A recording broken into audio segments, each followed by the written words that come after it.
Joe Rogan Podcast. Check it out. The Joe Rogan Experience. Train by day, Joe Rogan Podcast by night, all day. What's happening? How you doing? I'm doing great. You are a perfect example of how sometimes the universe throws you a little curveball and it turns out to work out better for you.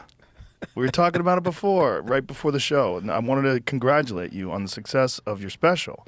Thank you. Because you were in this position where HBO had decided not to air it because you had opinions. And they said, well, we don't agree with your opinions, so you can't have opinions that are different than ours. And Yeah. You didn't even say anything. I didn't think it was your feelings on things, which I feel like you're allowed to have. And boom, you put it on YouTube, and boom. How many views does it have now? First one, 8.8 million. 8.8 million. You know what the odds of you getting 8.8 million on HBO are? 0. It's 0. It's 0. They don't have anything to get. Unless you're on the fucking Game of Thrones premiere. I was ready to do math in my head and everything. I was thinking it was like 0. Don't even think about it. 0. It's never. I mean, maybe you gotta go back to like Sam Kinison. Maybe his got 8 million. Maybe. Wow. Yeah, I mean, not that many people watch those shows, but YouTube is beautiful. I mean, they fuck you on a lot of different things. They'll pull you for discussing legitimate medical studies. Like this guy got pulled. Did you see that thing? I tweeted it. He got pulled off of YouTube. They killed his whole channel for reading Lancet studies on psychiatric drugs. Bro, it's crazy. It's So crazy. They did a study on. Well, it was on children and psych medications. It was on children, and I believe it was SSRIs, which is antidepressants. Are they prescribing those to children now? They've been prescribing them for children. They've been doing it for a long time, but they do not like when people discuss the But you can't negative side discuss effects on YouTube. If YouTube, I would assume advertising pressure. That's the only thing that makes sense to me. You can discuss getting the belt or getting whipped, but you can't discuss the negative side effects of a drug. Isn't that wild? I think that's You great. you could openly discuss being abused as a child, being beaten. Yeah, so this gentleman, what's his name? Roger McFillin, Dr. Roger McFillin. So this is what he said. Our YouTube channel was terminated in less than 24 hours. No warnings, explanations, or strikes after we posted a video highlighting published science, black box warnings, and known adverse reactions of antidepressants for youth. Why do you think this was censored? And then what's weird is that YouTube responded underneath it. They responded, "Hey, here to help. Let me know your YouTube channel URL. We'll see what we can find. Here's how to find it." Like, no, they killed his whole channel. He said, "You terminated my." I don't know, like saying you. It's probably a person, right? So it's probably not that person. It says, "You terminated my YouTube channel for posting published scientific literature. It's for reasons like this that YouTube is losing the public trust." Man, it's that dance of advertising, That's the dance of advertising and government control. It's kind of spooky. It's kind of spooky shit. Well, I've been living in a neighborhood that's been government controlled for a long time. Not really spooky to us. We like, regular life. Government nonsense. Yeah, not good. Yeah, like this is the reason why we don't trust anything. Like brown people, black people, we just don't. Like as soon as you say it, like as soon as not trusting it. It's for good reason. Yeah. It's not like everything's going great and nobody trusts the government. Yeah, but a lot of people are pro-government, like government everything. Well, I think they just sold a narrative. I think they get sold a narrative, and they think anti-government is bad, so that they're pro-government. And I've had some maddening discussions with intelligent people that I respect, where they're saying the government should regulate the internet. I'm like, what the fuck are you talking about? The same people that are engaging in insider trading, they should regulate the internet? Are you out of your fucking mind? You know how crazy that is? It's who said that? Who said that? The guy used to be the publisher of Rolling Stone magazine, man. In the 60s and the 70s, when Rolling Stone was the counterculture. He was telling me that they should regulate the internet. We had the most maddening conversation, and I respect him so much, and I love him so much for what he did in the past. I think that was connected to, the internet kind of destroying magazine sales. It could be, but it's also. I think it's an ideology, man. I think it's an ideology. I think these people have in their head that good government with good people is good. And the problem is bad government and bad people. But we've never had, what was the fucking last time where you were 100% satisfied with all the things the government was doing, that they were doing everything they said they were going to do? Even if the president wants things done when they're running for office, those things never happen once they get in office. That's a very white question. There's no way you asking me that. Like, will we ever satisfied? Like, never. Well, maybe Kennedy. Kennedy gave people hope. It seemed like he was giving people hope. But, that was before my time. That was before your time. He was killed 4 years before I was born. Did you like Carter? Well, the thing about Carter is, if you listen to Carter talk, and this goes back to Rolling Stone magazine, because Hunter S. Thompson went to Jimmy Carter's campaign speech, and it was so moving to him that he actually went out to his car and got his tape recorder and brought it back in and started listening and recording it. And I don't think any president has the ability. There's a reason why the government is set up the way it's set up. It's set up so the president can never become a tyrant. So the president can't make his own laws, so they can't make this is how the government is divided. But this is the concept behind the beginning of the country, the beginning of the country. I think even if you're a good person, you're in a bad job. You're in a bad job with a bad machine, and that machine wants to make money, and if it's making money by selling people drugs, or it's making money by going to war, or it's making money by fucking finagling the economy in some bizarre way. Anytime there's something to gain on the other end without public knowledge, it's going to be a problem. Of course. That's the game. The sleight of hand That's trick. the game. That's the game they're in. It's to pretend they don't do that. I felt like some things shouldn't be on the internet, though. Like, so I'm like, damn, is nobody regulating this shit? Like what? like a lot of things that people just, like, I don't know what a lot of people are, like, have followers for, like, because they so far to the craziness. It's insane. You like, what? That's true. That's true. But what's the alternative? The alternative is, like, here's the best thing about those crazy people. You and I can talk about those crazy people. Look at these crazy bitches. And then people can listen to us talk about them, and they go, yeah, these people are crazy. I kind of thought the world was flat for a few minutes. Yeah.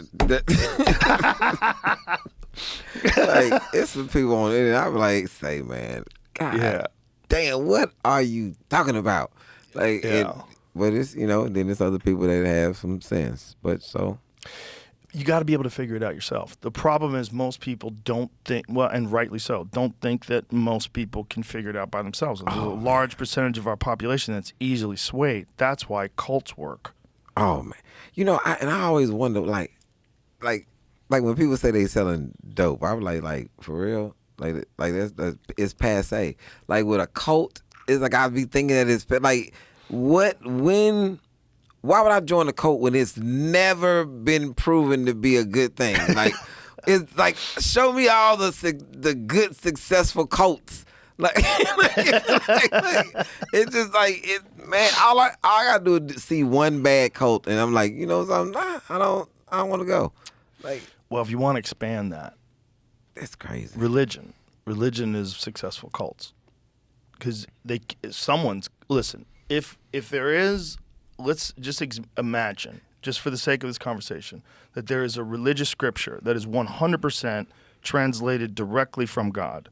Well, if that's true, if there's one, that means all the other ones are wrong, and all the other ones are cults. No, see, the thing is this: people don't know where things tie in together. Now, you have some side stories, some people who done just created some side things for their own benefit. But it's like the Mormons. It's like a longevity of, hey, this is all the same line of things. And it transcends to the next generation. But then it's these things that once the prophecy stopped at some point, and then it's like people can claim themselves to be prophets with none of the other attachment. Like all the other prophets got the same thing. Some spoke to them in the night, and they have some power at that particular time. It's like these people can just say, "Hey, I'm a prophet." Yeah. Well, who spoke to you? I don't know. It was a voice coming through the wall. Maybe you live in thin apartments. I don't know.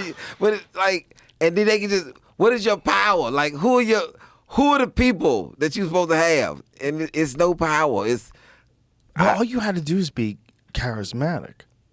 But that's not the, in prophecy, that's not the that's not the criteria. It's like, hey, I'm looking for somebody charismatic. That's not what God's doing. It's all that's not the job. Right, that's not the job. But with this society, it's the job. Like, hey, but don't you think it's always been like that?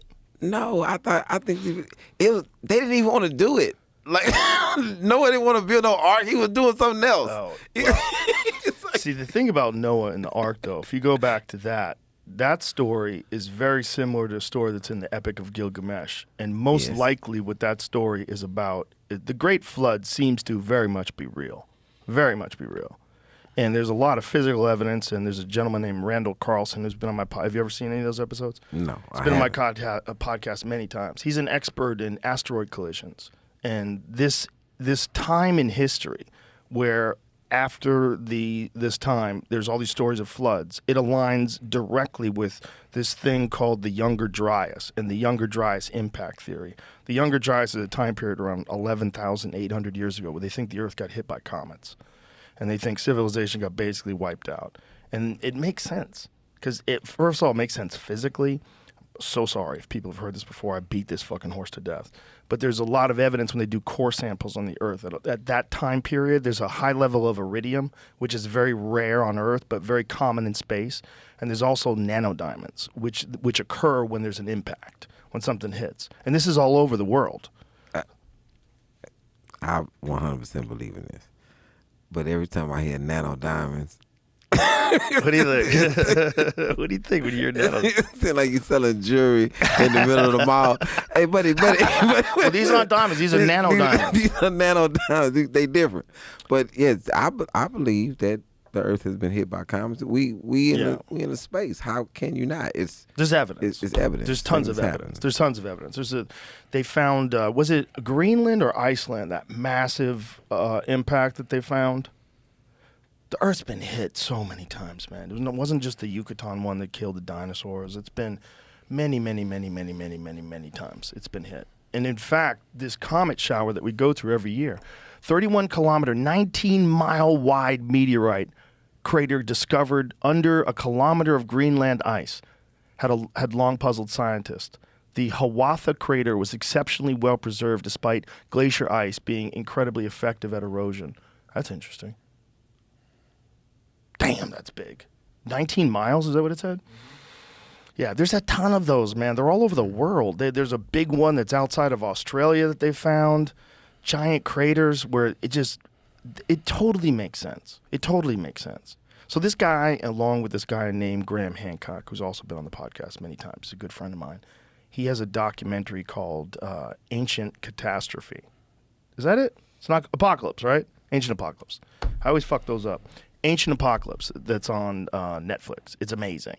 And it's all talking about like these insane structures that people built in Africa, in Asia, all over the world, in Turkey. These insane structures that predate modern civilization. These are like 5,000 years before we think Mesopotamia emerged. Huge stone columns, huge structures that they know for sure were 11,000 years old. Yeah. The show's amazing. It's an amazing show. I think I watched this. It's really good. And it's, he only touches the surface because there's so many of these all over the world. And Egypt is the best example. The best example of Egypt is a fantastic example because there's stuff that's under the sand that's even older than the massive stuff that's above the sand. And the stuff under the sand that they find when they dig deeper, it's a totally different style of building. This is what the X-Clan used to rap about. Yeah. Yeah. And poor righteous teachers that whole brand Nubian. This is the the pyramids and building of the stones and Egypt, the whole Egyptian culture, Timbuktu, the whole thing. So yeah, been around for a long time. That's the wild shit. The wild shit is that if it wasn't for those stones, if everybody lived like we live today in glass houses and shit, there'd be nothing left. There'd be nothing. What would you find like a regular house made out of wood and glass? What the fuck is going to be there in 10,000 years? Zero. There'd be nothing left. You'd find nails. Oh, look, I found a nail. What would you find? You'd find a few things. But most of it would be consumed by the earth. Yeah, most of it. But those guys, they figured out something that no one, they bullshit that they could figure out how to do that today. They don't know how to do that today. Well, somebody just came up with the whole let's build it with wood. But it was probably stone. Like in Haiti, they build with stone. They still build with Jamaica. They still build with stone, with the whole house made out of cement. Most places do that. It has they have hurricanes. They have hurricanes. Their houses have to be sturdy as fuck. So I don't know what was going on in Egypt at that time where they was building like that. I think they were beyond advanced. I think we are. Graham Hancock has this amazing quote. He said that human beings are a species with amnesia. Oh, yes, for sure. For sure. Oh, for sure. And I think the way we've gone today technologically with like phones and microphones and video cameras and shit, like we've gone into an electronic technology. Yeah. I think they went into another technology that was different, a different path, but way more powerful. They were able to move stones out of the mountains and move them 500 miles. They don't have any fucking idea how they did it. The necessity, we're figuring out things from necessity. That, but I think thousands of years of thinking. I think, when we think about the Industrial Revolution and we think about the way the world was just 2,000 years ago to now, I think those people were recovering. I think those people 2,000 years ago were recovering from shit that happened thousands of years before that, where people were just knocked back into barbarism, just survival of the fittest, just wild shit, because there was nothing left. We live in a Mad Max apocalypse, even worse. Nuclear winter. When those things hit into the ground, the massive floods come, it also kicks up dust into the atmosphere. Nothing grows. People are probably cannibalizing each other. It was probably horrific. Oh, for sure. You ever read the book, The Ice Age and Inheritance? No. This is where it talks about people, how they went into the Ice Age and then they had to start cannibalizing each other because there was nothing growing and all of these other things. Like, wow, that's. Do you think we survive that now? Like, that's what is that? I think you and me we might survive. I know a lot of people that are going to get eaten. Some people can fucking keep it together, and some people can't. Yeah, it's going to be hard, and it's not going to be fun, and life might not be worth living in comparison. Yeah, in comparison. So that's the thing. Like, if you lived on the Great Plains in the 1800s and you were a Native American, that was your whole life. That's all you knew. You knew how to hunt buffalo. You knew how to make teepees. You knew how to live off the land. That's all you knew. If you took some fucking person from the east side of Manhattan, some person that worked some cushy office job, and you said, Jerome, this is your new life. You're going to live on the plains, and you're going to make your own arrows, and you're going to go fucking run around and try to shoot them into buffalo, and there's no doctors. So is this what Naked and Afraid is about? Are they getting ready for the apocalypse?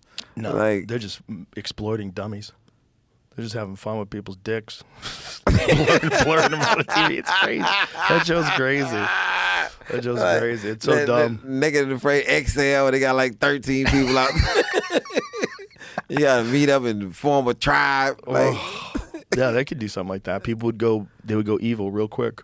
If there was competing tribes, people would go evil real quick. I think it's gonna if it jumps. No, okay. Well, during Katrina, it was survival of the fittest. Yes. During this flood in Houston, it was survival of the fittest. Yes. It's been some times where people have shown their colors. Yes. In small pockets. Yeah. Like my friend, he used to brag about having this Maserati, and when the flood happened, his Maserati was floating down the street, and I was in my truck. I'm like, "Hey, you want me to come pick you and your Maserati up? Because you in a bad position, my boy. 'Cause in Texas, you need a truck, and it was survival. He couldn't move nowhere, so he needed help. Yeah, when the freeze came out here, I was having the time of my life. I loved it. When it was snow everywhere and ice on the streets, because I have a 1995 Toyota Land Cruiser that I had built like as an apocalypse vehicle. It's lifted. It's got off-road tires. It's got steel bumpers. It's got a winch. Yeah.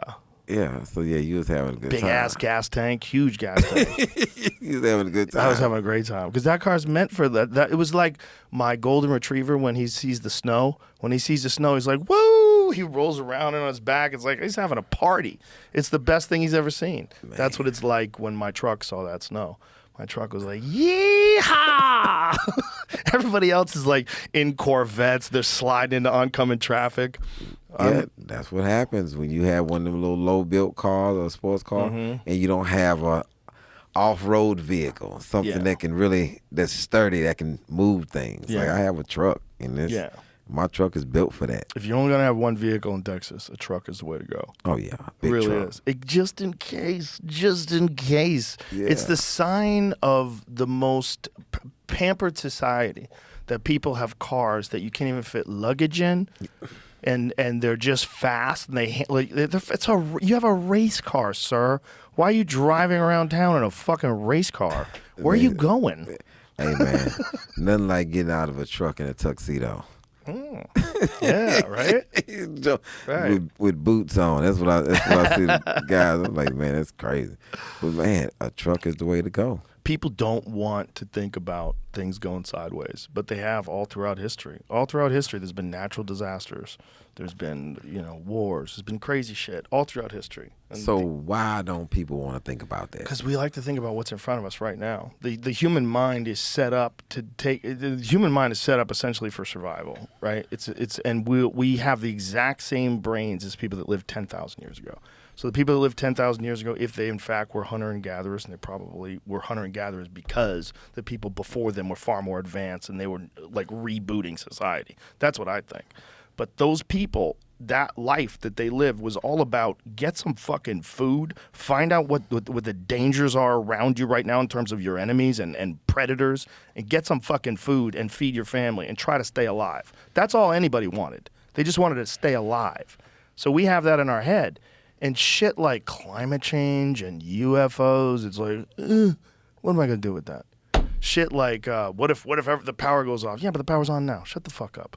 I got to deal with now. I got to deal with right now. We're designed for the now. I don't think like that. I think long term. Your guys experienced some very difficult moments in your life. That's what it is. You've experienced a lot of adversity. Yeah, I guess that's the reason. But I always thinking long term. I always gotta, like I'm Jason Bourne, like I'm on the move.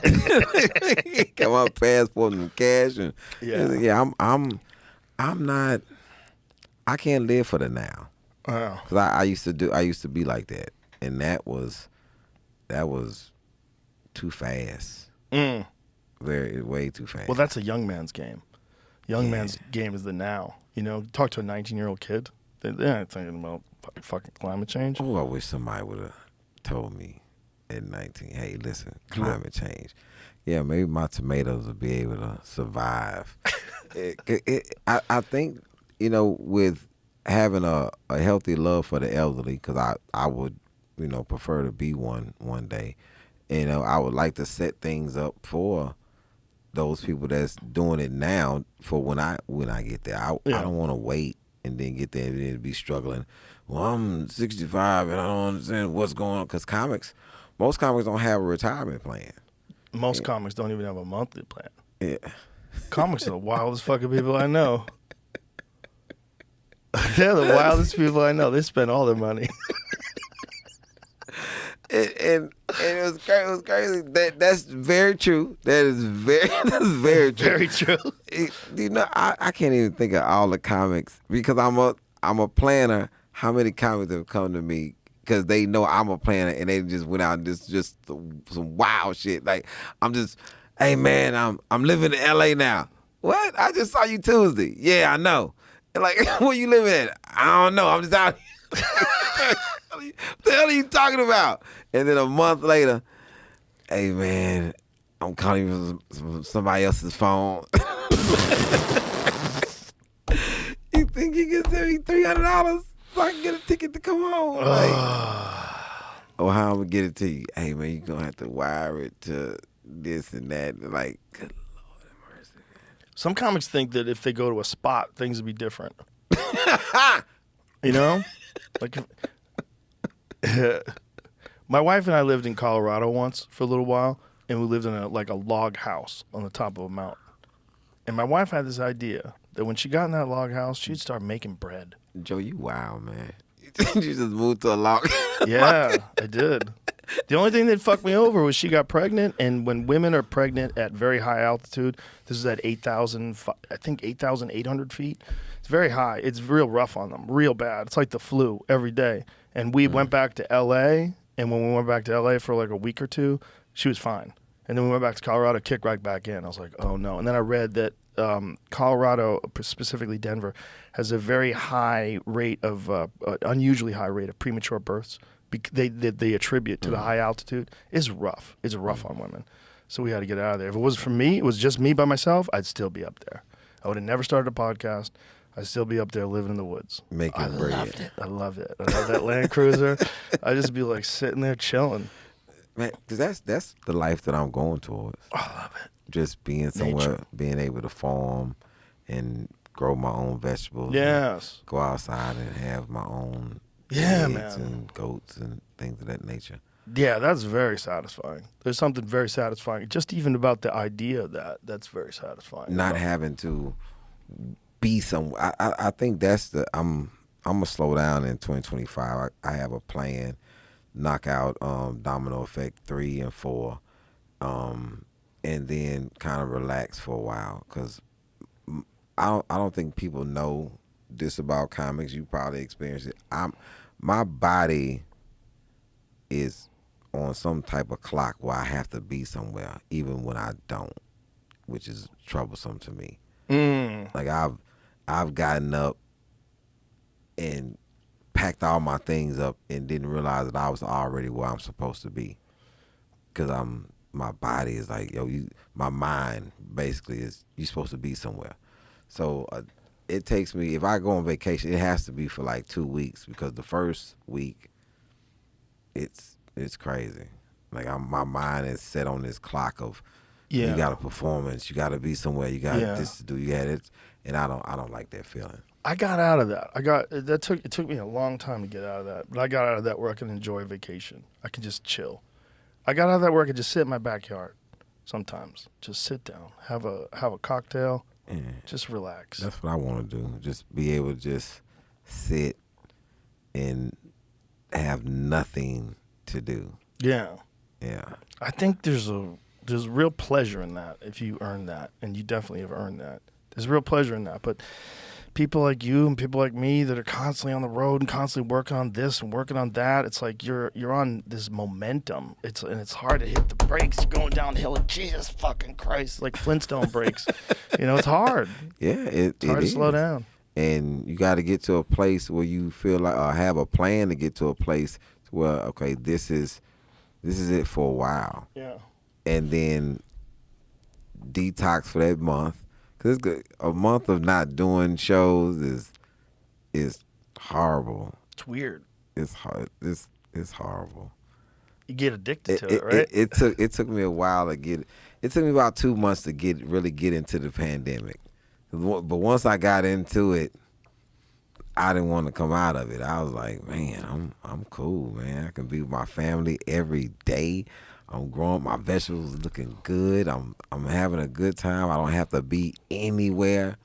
I can just go to the front and pick on my camera, hey, what's happening, and talk for a minute, then be done. Wow, it was beautiful. It was beautiful. So why'd you go back? The addiction of being a performer. Addicted to killing. To, having to finish the story. Yeah. Domino Effect, was in my mind, and Domino Effect 2 was in my mind. So I was like, man, I got to get back to work. And I think they were tired of me. They were like, hey, he's here. He's been here too long. Maybe I was feeling cool, and they was like, nah, he needs to go work somewhere. He's doing everything. He's painting and building. Oh, I was building something every week. It was great. Well, that's why it always drives me crazy when people say they get bored. Like, how are you bored? I get bored. There's so much to do. So you just got to find a thing. And if it's not, if you don't have anything to do, just go experience something. Yeah. Go check something out. Get anything. moving. Don't stay home. Don't just stay put. That's why you're bored. There's nothing coming at you. Go somewhere. Stay put. I haven't heard that in a long time.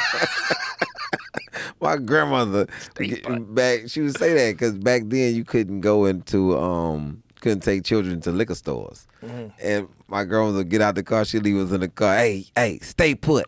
Be right. My grandmother told me be right here when she get back or she gonna beat our ass. Like what? Like how did that even come into the conversation? But we was right there when she got back. Yeah. We stood put. Stay put. Yeah, staying around and being bored. I mean, of course that's what's going to happen. People wonder why they're depressed.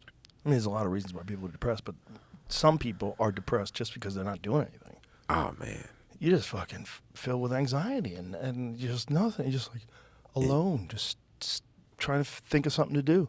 Bored out of your fucking mind. Which is crazy. How you can't think of nothing to do when it's all outside? Like you can walk. I can walk out because I'm from that era where we used to play outside. Yeah. So if I go outside, I'm gonna find something to do. If I find another person, we're going to find something to do. If we find another person, oh no, this is a football game. All we need is 3 people in a ball, and we throwing this ball up in the air. It's hot ball.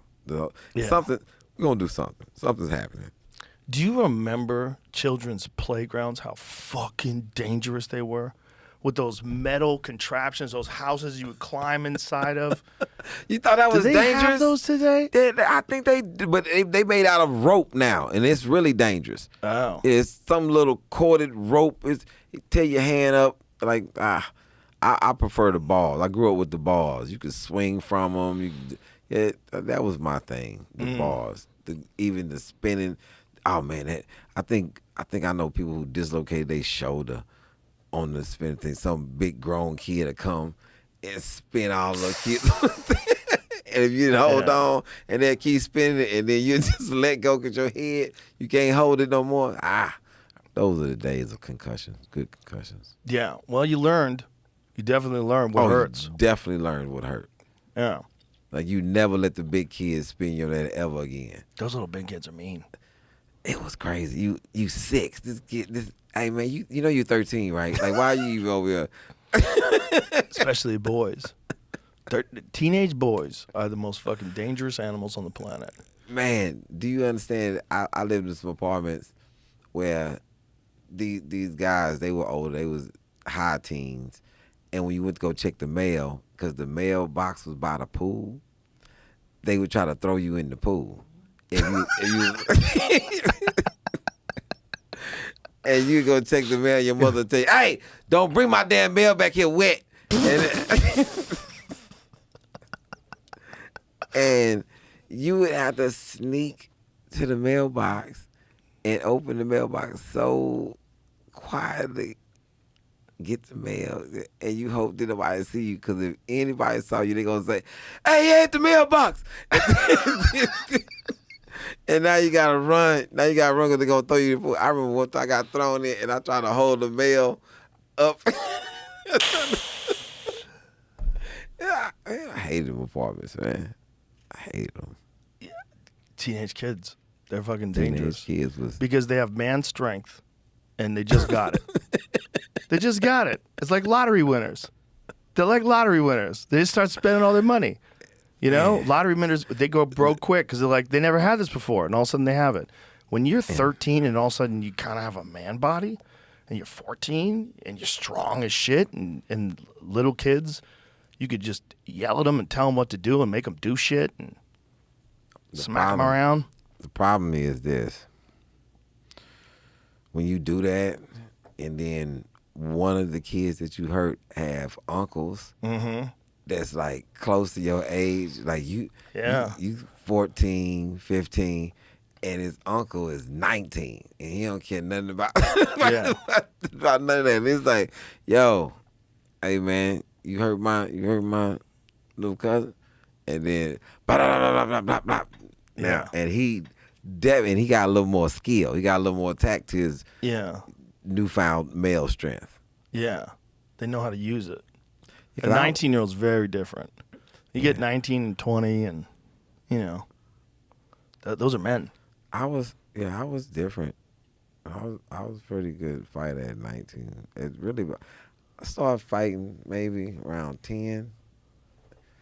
You get some good ones. I remember when I knew the difference between being 13 and being 19. When my cousin got into a fight with these guys, and this guy was thick. All this was like really, he was a man. And he pushed me in the stomach. He just pushed me.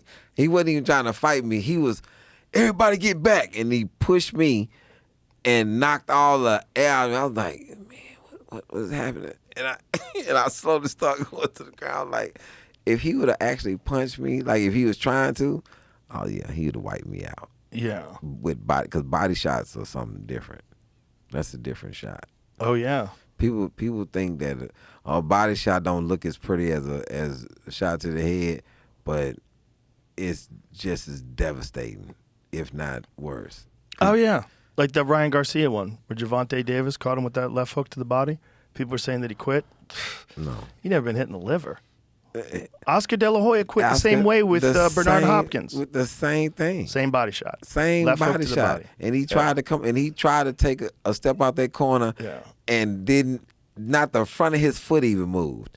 He just went down. He's like, man, this is it. And if you get kicked to the body. Oh, my God. Oh, my God.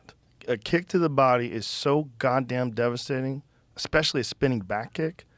You could literally pick someone up in the air. It's like they got hit by a car. Any kick to that. Oh. You want to see me when I was 19? Show that video of me knocking that dude out when I was 19. This is from a Taekwondo tournament. I hit this kid with a spinning back kick to the body. So you can see how hard. I mean, I'm 150 pounds on, 155 pounds. 155 pounds spinning around, coming at you full force. That's what I'm saying. I'm saying light. Even though I was light, like fairly light in comparison, the amount of power that you can generate with your legs and what your ribs are. Me and my daughter were doing this little art project, and we're drawing this zombie thing. We're making this painting together. And while we're doing this, we took a photo from the internet of an actual rib cage so we could do it right and draw it correctly. Mm-hmm. And I'm looking at it. I'm like, look at this fucking weird protection of all your squishy organs that are underneath there. I mean, when you really think about it, these little skinny-ass bones are the only thing that's protecting your soft lungs and your liver. Like, this is me in the blue. This was me when I was 19.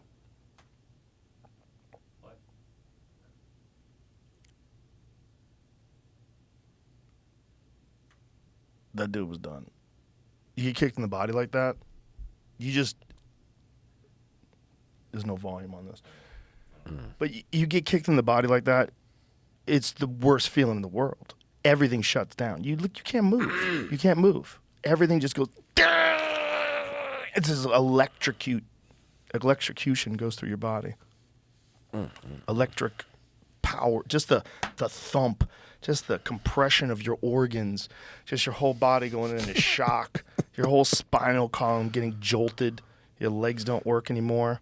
That's the problem. Your legs don't work. Yeah. They just feel like they just stop working. They just nothing. You could tell them whatever the fuck you want. They're not listening. You trying to send shockwaves from your brain to your legs, and then your legs like, man, if you don't get the fuck out of here, I'm going down.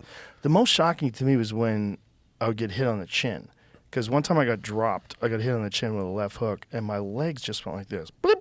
They just shut off. Like, it wasn't like I got hurt. Like, oh, my God, I'm hurt. I'm going down. They just went, shut off. The legs just shut off. And I was like, Jesus Christ, what the fuck was that? They just stopped working. It's like my whole system got short circuited. They just go boink. What a stupid design. This just the jaw. The jaw is it's really the turning. Yeah. Of that's sometimes not though, because sometimes a straight shot just on the tip of the jaw knocks people out. It's the compression whole of the head. Compression of the head going back. I think there's something else going on too, specifically with the jaw, because you could spin someone's head around in other ways, like on the cheek, and it doesn't seem to have the same effect the jaw does. Jaw's like I think nerves behind the jaw. Because let me tell you, whatever's going on in the jaw, I had a crown put in, and the guy went too deep when he. We did a root canal.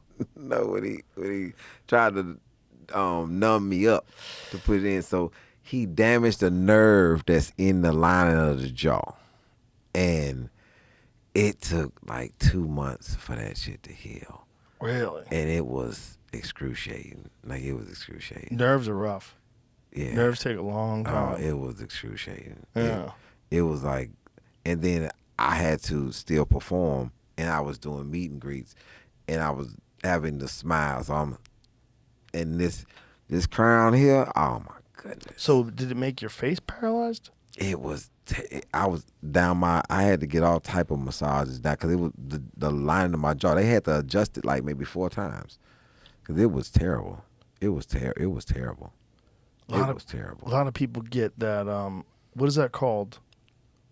What's that disease when half your face goes? Bell's palsy. Bell's palsy. That's crazy. Yeah, I know a couple guys with half your face just stops working. Yeah, I know a couple guys who had Bell's palsy. Yeah. You don't realize how lucky you are to be healthy until you're not. Yep, you got to take advantage of your health. God, it's the most important thing, and that's another thing. People, they put all this effort into life, and they don't put effort into that. Into health, which is crazy. It's crazy. And then don't even try to look at the things that can make you more healthy. Like the amount of research that people do, they rather scroll on their phone than just look up something that can be helpful to them. Something's personally. good for you. Yeah. Which is weird. It's the same thing. I think people don't think about the future that much. I mean, they do a little bit, kind of abstract. I hate that whole, you got to die from something. Well, you ain't got to die fucking Diabetes. miserable. You ain't got to die. There's a lot of stuff that you don't have to die of. Yeah. That's... Do you know there's more people dying today because they eat too much than starving to death for the first time in history? Wow. Yeah. You know, Texas is the fattest state. So. Good food. Terry Black's barbecue. What's up? Food here is fantastic. You know, people dying from eating too much. What's up, Terrence Black barbecue? I definitely eat too much when I'm there. Yeah. We recreationally eat. Yes, we do. Yeah. We go just, oh man, let me go see what this is about. Like, in Texas, we are the kings and queens of, let me just go check something out. Yeah. And go in there like, oh man, they got a new donut place. Let's go see what they talking about. Like, like why? Because we have the currency. We have the got a nice surplus. Oh man. Yeah. Like it's hard to go on the road once you. Texas is my home. It's where I grew up. Houston, especially, we have great food. So then you go on the road other places, and they say, well, I'm gonna take you to the best barbecue place. I'm gonna take you to the best this. So you like, and then you get there, you like, you're spoiled. Damn. There's some places that have good barbecue. Apparently, Kansas City has good barbecue. Oh, no, not really. No? It's a different thing, right? Not like here. No. Like, do you know where it came from? LA has the worst Mexican food of all times to me. Like really? Yes, the worst. Do you like Tex-Mex or regular Mexican? Well, regular Mexican. Because I lived in a Mexican neighborhood in Houston, and they had the best food. Like, so I'm like, I don't know. Them must be different. Them Aztecas, I don't know. They're different Mexicans. There's some spots in California. You just got to go to the spots where the Mexicans go. That's what, like, when I'm in LA, it's some food. I was like, this is y'all best? Okay, all right. I used to go to this place in the valley called the Big Burrito. They got like Mexican soap operas playing. Nobody speaks English. They have like lengua, quesadillas, and See, that's everywhere in Houston. Yeah. So it's like that's the spot. Real That's shit. where I'm gonna go. Like I learned how to make Menudo. tamales. I learned how to make tamales in this store called Fiesta from this Mexican lady who did not speak English, and she had a granddaughter translating what she wanted me to write down, and that's how I learned. I got the pots. I grind them myself, the whole nine. So it's hard for me to go places and say that I was at St. Louis, Kansas City. They was talking about they got the best soul food seafood place. I was like, okay, cool, I'm gonna go. We eating. It was like this. Hey man, look.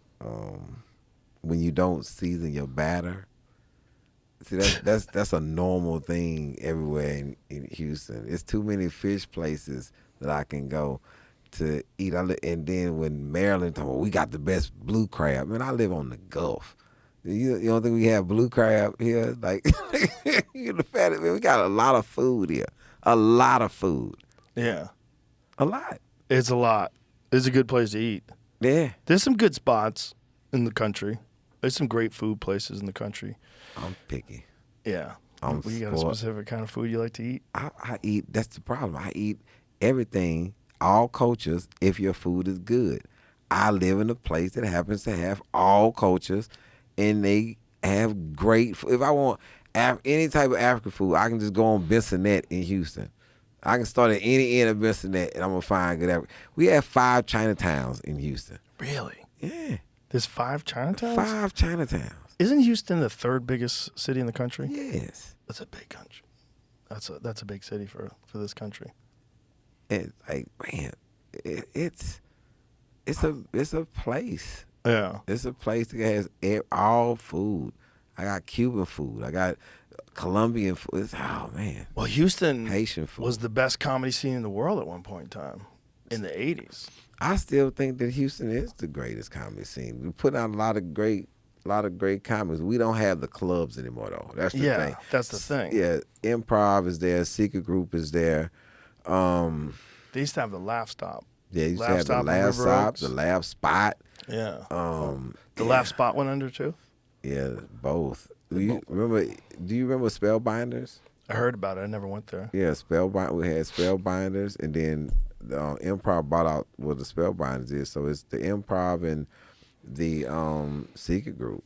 And then I think they got a new comedy club called Rise. Then Comedy Lounge on the north side.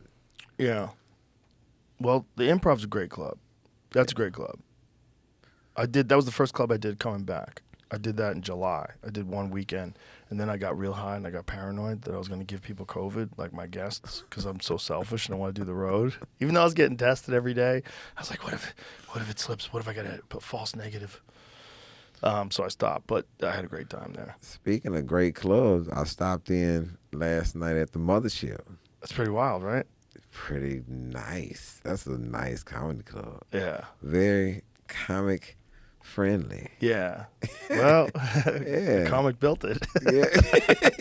Yeah. And I built it specifically just for us. I didn't build it like a business. It was like if I was my accountant, I'd go crazy because the whole idea was I just want to break even. I just want to build it and make it the most friendly place ever for comedians. So the comedians make plenty of money. Everybody's happy. The place is packed. It's a beautiful room. That's a beautiful curtain and Thank you. The way the lights. Yeah, it's dope. Then the name Fat Man and Little Boy. Yeah. You know what that's from? Yeah, the bombs. But you know why? No, I don't know why you did it. Because that's when the UFO started coming. That's when UFOs start coming? Yeah, it's part of UFO folklore.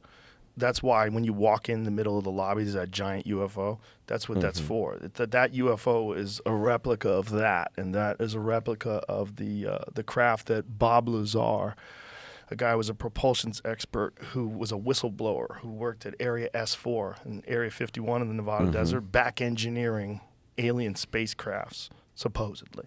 But this is what he described, and that's what we put in the whole club, the whole idea of the comedy mothership. The whole idea is the club's themed on UFOs. That's the whole idea behind it. That's why there's that crazy gateway over the stage. It looks like a starport. I like that. When they detonated the bombs in Hiroshima and Nagasaki, that's when UFOs started coming, and all the UFO activity ramped up substantially. And why do you think that is? Because I think they realize we have nukes. Like, these crazy motherfuckers that just wipe out whole cities with nukes. These fucking assholes, they had to come down and go, whoa, whoa, whoa. What are you doing, man? What the fuck are you doing? That's why you think they came like, yo, hey, they fucking nuclear weapons. What the fuck is going on? Who gave them nuclear weapons? Well, I think they realized we reached a level of technological sophistication that we could kind of kill everybody on Earth. Or you think one of them went rogue and taught us? I don't think one of them went rogue and taught us, because there's a very, like, if you go and look at the Manhattan Project and you go and look at the history of splitting the atom, there's a very clear academic paper trail of how they figured this out, and all the trials that they did and what they did when they detonated the Trinity bomb, which, by the way, was one of the first times they ever discovered those nanodiamonds. It's called, I think they call it trinitite, and it's like nuclear glass, they call it as well. And it's what happens when a massive impact hits sand, and it turns it into this kind of glass. I think that because when it come with all the visits, what were they visiting to do? Because I know, they ought to say like we caught one or something like that. Yeah. If you did you try to torture him and get stuff out of him? What would be the thing? But what were the visits if they wasn't teaching something? Cause I believe in it. That's why I just don't know what they were visiting to do. Well, the way I describe it is there's a great show on Netflix called Chimp Empire. And Chimp Empire is all about these scientists that are embedded in this chimp tribe, and they've been there for 30 years. Because these scientists have been there for 30 years, the chimpanzees behave like there's no people there. They can get within 20 feet of these chimpanzees. Chimpanzees, as long as they don't eat in front of them, and as long as they never present any sort of danger, raise their voices, and as long as they just stay back, the chimps don't pay attention to them at all. They just go throughout their life. And so these scientists are observing these chimpanzees, and then these cinematographers captured all of this. I think the way we treat chimpanzees is probably, and they let them kill each other. They do wild shit to each other, these chimps. They engage in territorial warfare. They fight over access to fruit. I think the aliens would treat us the same way. I think they would observe us but not do anything. And I think if we did something fucking dangerous, like nuclear bombs, then they would go, whoa, okay. Because I think if alien societies do exist, and intelligent life is out there in the universe, I think what happens is they keep getting more and more and more and more sophisticated. And in the beginning, they engage in tribal warfare. And as they become more and more sophisticated, their technology becomes far too dangerous to keep doing that same shit. And that's when they observe them. Because it's this perilous tipping point where we could completely wipe out life on Earth, or we can evolve and get to the next stage of existence where we could coexist harmoniously throughout the universe and join some fucking global, some rather universal group of beings. It's possible. But the only way that's possible is if we don't nuke ourselves. So with the chimpanzees, they observing, the scientists are there, they observing them. Yeah. And they see them, but they don't pay attention. See, the problem with us, that we scared. If we see an alien, I'm not gonna not pay attention. Of course. I'm gonna, who the fuck? Yeah, Cause of course. It's like Men in Black. Like, they gotta look normal. I believe that it's definitely other life forms, it's definitely other civilizations that's happening that we just not ready for. I don't think we ready. I don't think our mind. We gotta be groomed. Do you think that there's like all these UFO sightings and the government talking about UFOs, and these most recent, this whistleblower that came out and said that there's a crash retrieval program and we have crashed vehicles and they've recovered alien bodies? You believe and I believe, but it's the old man like, hell no. Yeah. I'm not messing with it. And because he not ready for the different Like, man, it's some hillbilly that just now got used to seeing black people. He damn sure ain't ready. He ain't For ready gray people. He ain't ready for shit else. He's Right. like, hey man, what else, man? God damn. Like he got like 6 eyes, man. What is this shit? Like he not ready. He not ready, man. I wonder if that's what they're doing by these sightings. I wonder if it's like a trickle effect. Like, give us a little bit. Like with the Jetsons, we still don't believe in the Jetsons, and we like nobody. So they were already pulling people up on big screens, talking to each other and shit on the Jetsons. Yeah. And my mother was watching the Jetsons. Who thought that the Jetsons? So when it happened, you just went and got it. Oh, it's $800. You just got excited about having it instead of what the fuck. Now because it's the Jetsons. It's you in this time frame. It has to be a grooming. It's like, okay, let's see how they act with E.T. Okay, they seem to love that movie. Shit, let's throw Alf out there. Let's see if they ready for a furry one. You know what I'm saying? then Alf, I forgot about Alf. Then it's like, hey, maybe the Muppets, big ass bird, just rolling around and talking stuff. Like it's some. Then we advance up to, what was that?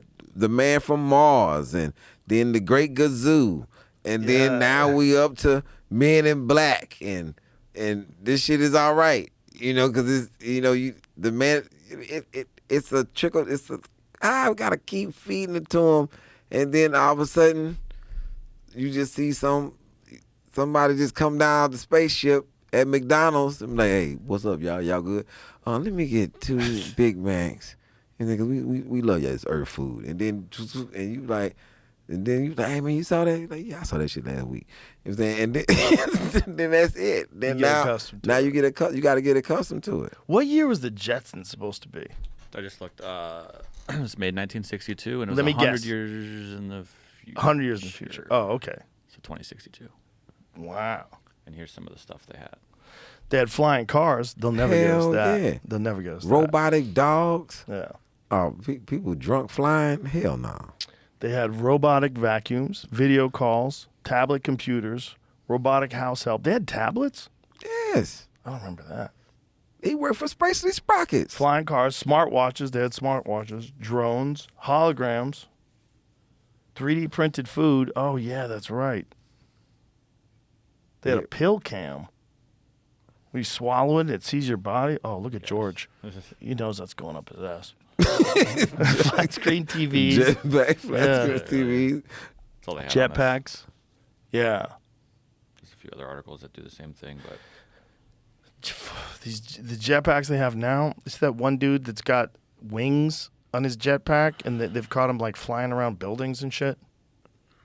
Like you can. Wild as hell. I don't think they last long. I think you can only stay up there for a few minutes, but you can fucking fly till you run out of gas. this was older. This was not it.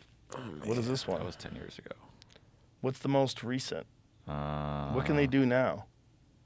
I've seen that guy. I think it might be Dubai. Yeah. Jet wingsuit? I think it's Yeah. the best one there is right now. That's it. That's What it. the hell is That is fucking wild.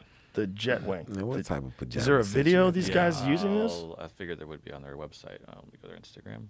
You definitely gotta have on a fireproof pajama. Look at that. set. Look at this motherfucker. Oh yeah. Look at him. He's flying around buildings. That shit crazy. Like, what are the odds of those things failing?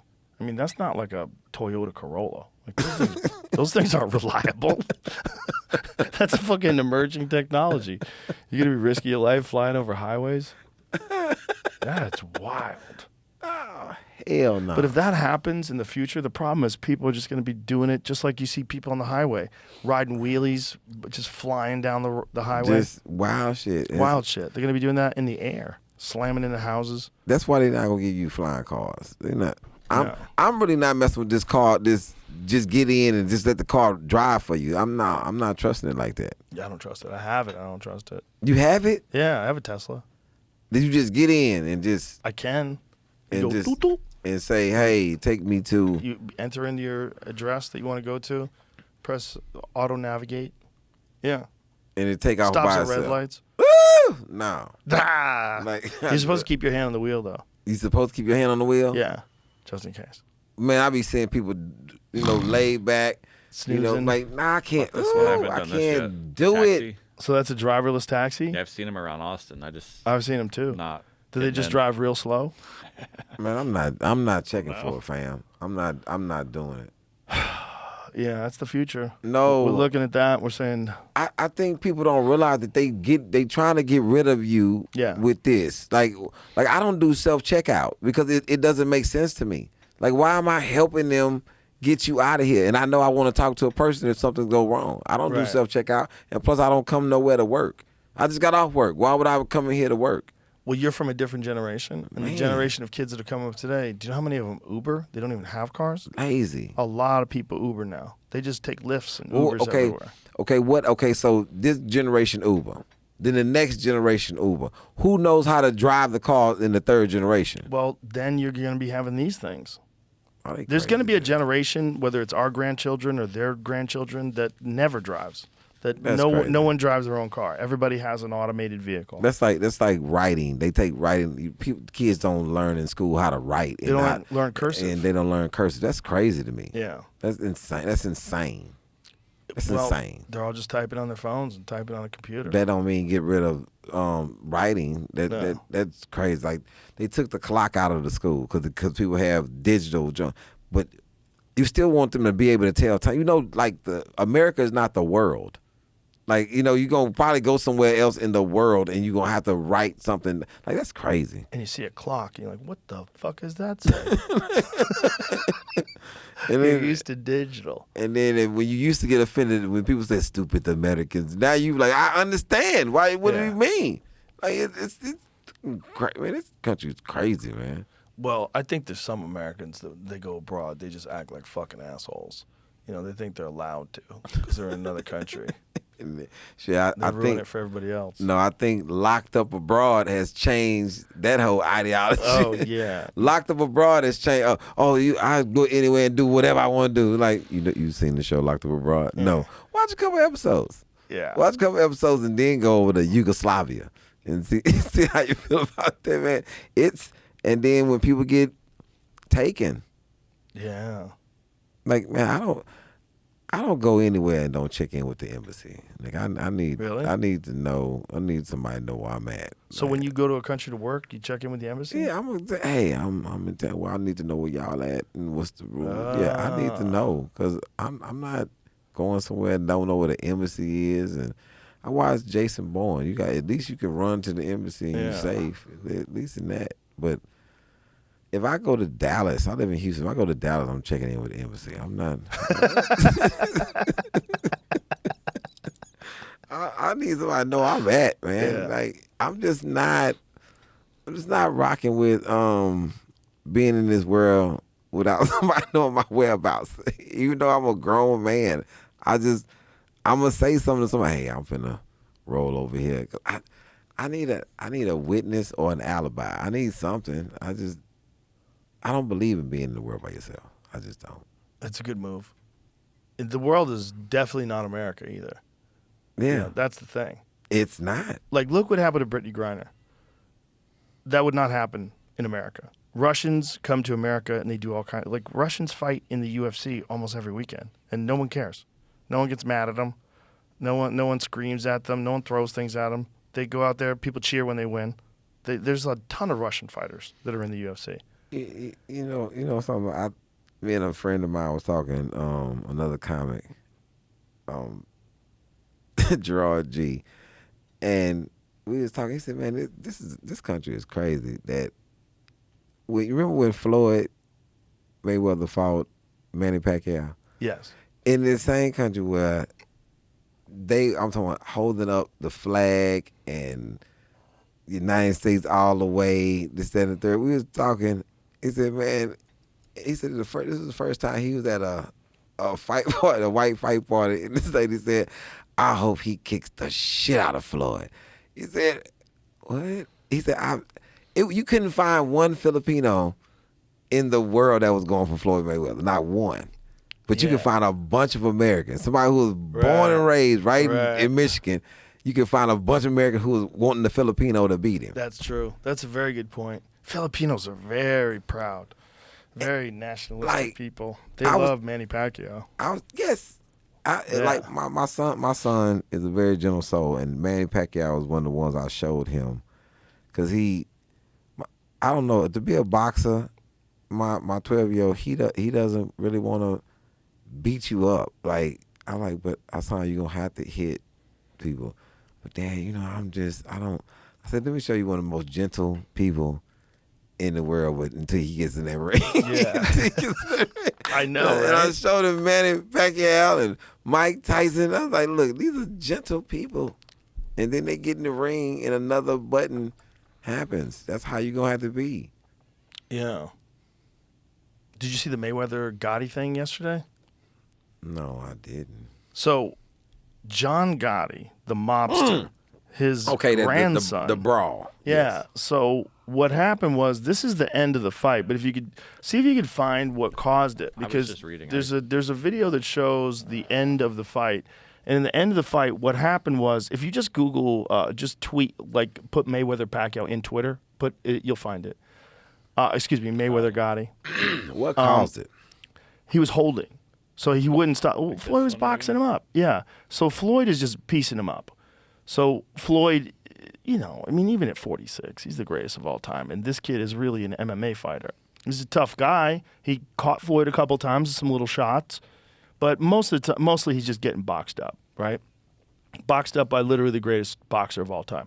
But he was holding on quite a bit and wouldn't let go, and was trying to hold and clinch and hit, which is something like right here, which is something you can do in MMA. So he's protecting himself from Floyd, but he's not letting go. And so Kenny Bayless gets tired of him not listening and not letting go, and he pushes him off, and he says, "That's it. I'm stopping this fight. That's it.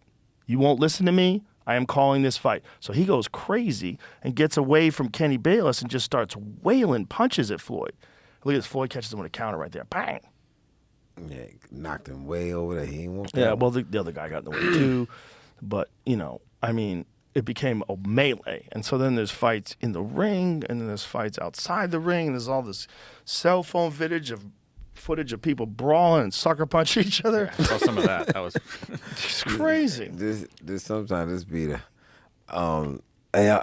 here's these brawls outside. Everybody's fighting. Random brawls. Just people just screaming and yelling at each other. But at the end of the day, he was just getting frustrated. Floyd was just boxing him up, which is what he does. That's what you came into his sport. Yeah. Got into his arena. You crawled into the snake hole, and then got mad at the snake for biting you. Yeah, you can't bite me like that. Like, you in my hole. Yeah, I don't know why he didn't listen, why he didn't let go. I don't know if they were talking shit to each other. I don't know what was going on. But Kenny said, "That's it. That's a wrap." And then everybody went crazy. That's crazy. Including him. I probably didn't expect that. Probably thought, had they taken any... Well, there's no points, right? Because it's an exhibition. So that's what's interesting is Floyd's making more money than anybody. And he's boxing people who have no chance of beating him. And he's doing it as an exhibition. It doesn't even hurt his record. Because of the drug of boxing. Just also money. But I don't even think he don't need any money. He spends so much money. Yeah, but he don't need any. Floyd, are you sure? Yeah, Floyd good. I bet if he's playing for the future, you got to keep it coming in if you're going to keep spending the way he spends. Yeah, but I think he has a lot of other business interests that he can get money from. Hopefully. And not just boxing. But it's the drug of getting. Floyd still trains when he doesn't have a fight. He posted this a week ago of all of the Air Force Ones he buys. He only wears them once, and then gives them away to someone. One fresh pair a day. Come on, man. He needs that money. That money has to keep coming in if you're going to live like this. It's not that expensive though, but he's only 46. But he does this with everything, man. He's got $1 million watches. I don't think he buys every pair. You think they give them to him? Yeah. Because then you get a video like that. Right. That's smart. And then you get Floyd's Air Force Ones given away for charity. That's a tax write-off. And all sorts of things that goes into you that. got a good point. But those $1 million watches, they're not giving you those. They still, worth whatever they were. Like if you got 8 of them, Yeah. you Look got. at this. Look at all those diamonds. That's ridiculous. That's millions of dollars worth of diamonds. Yeah, I mean, that's crazy. bonkers. That's crazy. Yeah, look at his watch. Yeah, he's like That's a professional baller. Like that watch right there is not like I wouldn't wear it because it's not my thing. Yeah. Even if I had it, I wouldn't wear it. It's just not attractive to me. No, I'm not into blinged out watches either. Nah. I like mechanical watches. I like a metal. Yeah. That's what I like. But, I get it. Yeah. Metal. Yeah, they work. I like dive watches. Yeah. That's why I wear a watch that you can dive in. Well, I wear them so you set a timer. Like if I want to do something, I spin that little bezel, and I can set it for 15, 20 minutes. I always look down and know how much time's passed. It's very convenient to have a little tiny watch. Very convenient. It's great when someone's going on stage. You're like, how long has he been up for? Because sometimes you forget. You're in the green room. Mm-hmm. I just look at my watch. Boom. Yeah, I don't have to remember what time he went on stage. Okay, he went on stage 9:07, so what time is it now? I don't have to do that. As soon as someone goes on stage, like, all right. Bam. Now I know. It's perfect. Perfect. Dive watch literally is designed for comedians. It's great. Someone's going on stage, they're doing 15 minutes. You can go outside, hang out, smoke a joint, go. He's at 7, And that's the perfect thing. People don't understand. And these are the things that we get away from using your brain because you take the clock down. Insane. Well, that's the least of what's insane about schools today. Oh. The biggest insanity is that it's not a cherished position to teach people. It's not a position where you have the most qualified, the best people possible, and they get paid really well because they have an incredible job. They're educating the young children, and that education can literally form the path that you go on for the rest of your life. Your experiences that you have in schools with good teachers, they can shape and form you in a way that changes your whole life. They can expose you to ideas that you never heard before, and it changes the way you think about things. It changes the path of your life.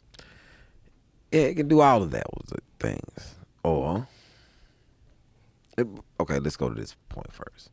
New Zealand has the best school system, has teachers who get paid, and they also have the best teachers because they have people who want to be teachers. I think that if it's not a position in this country where it's made attractive, where people can survive and actually have what they really want to be teachers. I think that sometimes we have a lot of people. Like I grew up when, if the kids of today had my teachers, I think everything would be cool because I had teachers that inspired thought and creativity and they wanted to be teachers. Like that's the biggest thing when you have people who want to do their job or right. or it's more like a passion to them. Like every teacher I ever known that was great was you used to tell me that this is a labor of love. Like I love teaching. I'm a teacher. This is what I was designed to do. I'm not waiting to do anything else. And if you have teachers that'll walk out for more money, you should also walk out for a better curriculum as well if your desire is to teach children and to inspire the youth to be and I credit teachers for everything that I am. My mom's a teacher. So it's like my friends are teachers. My sister's in Thailand right now teaching English. It's like I come from that, and I always loved. My science teacher was my coach, too. He wasn't just the coach. He was the math. One year was the math teacher. One year was the history teacher. It was people who desired and wanted to nourish children. And the pay, it definitely has to be increased, but you have to increase the things of the quality of what you're paying for. But don't you think that that's how you do it? If you want to get better teachers, the better curriculum, don't you think you incentivize them with more money so you would get more motivated people? I think you do both at the same time, that you change the criteria. You change the pay, and you change the criteria of what it is to be a teacher. Agreed. Yeah. At the same time. Yeah, I agree. And then you put these kids in a system to where everything is nourishing, even down to the food. You take all these cafeteria workers out and you put chefs back there. You put some people and you teach them and give them time to digest. Just change the whole system. They should have an hour to eat, and they should get a 4-course meal. And they should be taught things while they eating. They should be in a very clean environment that you have. Man, I used to love that the custodian when I was growing up. He always he took pride in keeping the school clean. It wasn't a job that was looked down upon because he did everything. He was the maintenance man and the custodian. And he used to be like, hey man, I got this bathroom clean in here. Now y'all gonna stop pissing all over the damn. That's how he used to talk to us in the 4th grade. Hey, stop pissing all on the damn thing. And I'm like, yes sir. And he taught you hygiene in the bathroom. Like I think that you should change. Like I see all these things where they changing how they house prisoners. I get that. But change how you teach children so where you don't have to house prisoners. Yes. That's the goal. You doing the shit backwards. Right. And I don't get that part of it. That's where I get worried. And that's where I worry that, I don't know how many times we talked about it on this podcast, but it came up recently because there was a man named Bruce Bryan, and he did 29 years for a crime that he didn't do. Mm-hmm. And my friend Josh Dubin, who used to work with the Innocence Project. Now he does his own thing, and he gets prisoners released. He's an attorney, civil rights attorney, and he goes to these places, he finds these people. We've talked about this so many times. If they really wanted to fix it, what they would do is they would figure out the areas that have the most crime and dump a shitload of money in it and a shitload of time and effort and try to figure out how to mitigate all these problems in these places. And you're going to have less people that go to those places. And until they do that, they don't care. And then you got these fears of things like the prison guard unions that literally lobby to keep marijuana drug laws so that people keep going to jail, so they'll have more people in their jails so they don't lose jobs, which is crazy. That's crazy to think of. Something as innocuous as marijuana, and you got prison guard unions who are actively trying to keep the laws in place so that they're employed. Okay, so you got a private prison system. So you got a prison system where you can make money, which is terrifying. So it's like this. I've been talking about this for years. Glad you're talking about it. Glad other people start talking about it. So how do you boost up our economy when in a small town? So you got in Texas, you have a lot of small towns. And there's a place called LA, Texas. So if you decide, or Hondo, Texas. So what you do is you put a prison in Hondo, which you employ the townspeople of Hondo, because they go through your system of training. You don't have to have law enforcement. You just train them in how to run your system. So you get some people that come from San Antonio. You know what I'm saying? You get some people from Hondo, and then you boost the economy of Hondo. Then you do that in multiple towns.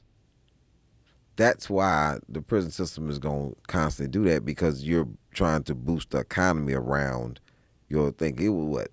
It's maybe 200 prisons. Yeah. In Texas. Is it really that many? Yeah. It with that in private facilities where you have what they call transit units, which is all of this stuff will be in domino effect 3, because I'm gonna go through the first 3 years and then the last 3 years and show people how this system, populates itself. It's an industry. Yeah, it's definitely an industry. That's what Bruce is explaining, that the town in upstate New York where the prison he was in was located in, everyone relied on the prison. The people that generational people that their families had worked as prison guards. You know how dangerous this is? So you get into it with a a guard on first shift. On the first shift, you get into it with a guard on first shift. So you get into it with Officer Smith on first shift. Second shift, Officer Smith's mother and Officer Smith's brother work on the second shift. Officer Smith's father works on the third shift. Then he's a captain. Do you know how treacherous this becomes? Because now something that happened on first shift, which is over because he's gone, but it's been told to his brother and his mother. So now you got a problem on second shift now, and you have a problem on third shift. So with a high-ranking person that's in a system that has no police outside of the warden or the captain that's over them, that's on another shift, that's related to them, that live in the same town with them, or that's married into them, or that's neighbors with them. And then how do you get contact? You got to write somebody who you write, and they review every letter in the people that's in the mail room. How you even know your letter even got out when his niece is working in the mail room? So you don't know, nobody knows that you even got beat and thrown in solitary confinement. They could kill you and make up something because everybody is relying on the same thing. You can't close the prison down over one person getting killed, 2 people, 4, 5, 10 people getting killed. Okay, it happens in prison. That's what people think, that happens in prison. No, it don't. But when you put people in a small town in a prison where everybody's related, everybody knows each other, this is what happens to people. So it's not just you're not inside with one danger, you inside with a lot of dangers. Like most of the time, people don't think that they could get killed every day or die every day. They ain't your first thought. But in this place, this is the thought. Like you can be killed by, or I can be killed by the whites, I can be killed by the Mexicans, I can be killed by somebody black that don't like me, that's from a different side of town. I can be killed by the officers. That's a lot of mental strain on you every day if you don't learn how to navigate this. But that's the system that you live in when you, especially if they building prisons in a small town where everybody there's nobody to oversee this that has some other invested interest. Like if you was from another place and you like, I just want my prison to be ran right, and if I get any of these complaints, or if something happens on this, you can regulate that. But when it's all the same, oh man, you in trouble. You're in trouble. And then you make people work for 16 cents a day. Where you get 16 cents at? Not Whatever in Texas. $16 No. a day. What did Bruce Bryan say? No, $0 in Texas. $0 in Texas. Zero. No, you see, I know about other places. That's why I'm saying they may get that in other places, but in Texas it's $0. What was it in Sing Sing? They said $16 a day? That's what he said, right? Something insane. In Texas it's zero. That's crazy. You working and then you make things and they sell them. You make things and you sell them. They sell them for sure. And you clear fields and you grow crops and you do all that. And some of that stuff that you eat what you grow. You know what I'm saying? So this has been a place. This place is like no other place. Like it's different. And like, most people aren't aware of this. And they are unaware because Texas is very closed lip about how they operate. They don't, like on their show Lockup, you done seen every other prison system open their doors up to, hey, come and see how we do things. Not Texas. Not one time. Texas is like, man, y'all better get out of here. And they can. And they can. It's its own place. Like if the people that come from other places and they get into, like in Houston, there's a lot of people that's coming from other places that doing crime, and then they understanding that once the law enforcement system in Houston is different and it's big, and they cross talk. It's not like you can't be in Iowa County and not in Missouri City and Sugar Land and Harris County and Bel Air Police. All these people, and the constables and the sheriffs, like all these people coincide with each other. It's not like one system. So when you get caught, they put you in Harris County system, and it's not no cakewalk. And you gonna learn fast that it's not like, oh, they don't slap you on your wrist like other places. No, you can get a life sentence in Houston easy. Easy. Do something out of pocket, like you was doing somewhere. Oh, you gonna just carjack. All right, that's a capital offense. You had a weapon while you was carjacking. Oh, okay, capital. What that start with? 35. It's whatever it is. It's gonna be 35 years and up. So get that wrapped around your mind. Oh, you watched them come out the bank. Oh, you premeditated robbing? Oh, okay. Sure got you on video too. And you had a weapon? Oh yeah. Another capital. Like, damn. Like as soon you get hit with so many charges, and then they find out you got a weapon. You got a weapon? Like this how they point at you. You got a weapon? Capital. They ready to throw capital on everything. Wow. Because they need more people to put in these jails. How scary is that? How scary is that? Texas is like this. I only had to go once. And it's nothing ever in my life that I do to ever get back to that position. Nothing. Like, I'll hold court in the street before something like that happens. Look, I'm not in favor of carjacking or armed robbery. Not in any stretch of the imagination. But until we address why this is all happening. Yeah. Until you address why some people have zero need to rob people and some people that's the only way they can get by or the way they've learned to get by, and it's been in their neighborhood for so long. They've been dealing with gang violence and drug dealing and chaos all their life. So I ask you this. Being formerly from this position, have I not seen anything else? Like, ever. See, sometimes I can rationalize when people say, I don't know anything else. You have a smartphone? How did you find out about smartphones? Because they didn't come to the hood and drop a bunch of smartphones in the hood. So how did you find out about it? What you was watching? Where you was at? Okay? So you was somewhere? Okay, cool. Were they doing what you were doing, what you doing right now at that place? When you found out about a smartphone, were they gang banging at the place, or were they shooting and robbing people and cutting up dope?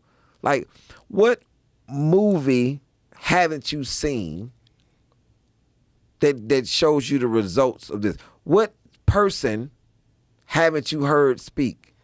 Like, even when I was doing wrong, I had a sensibility of, I heard Public Enemy while I was doing wrong. Like, I heard Run DMC. I heard other things that had positive stuff while I was still doing wrong.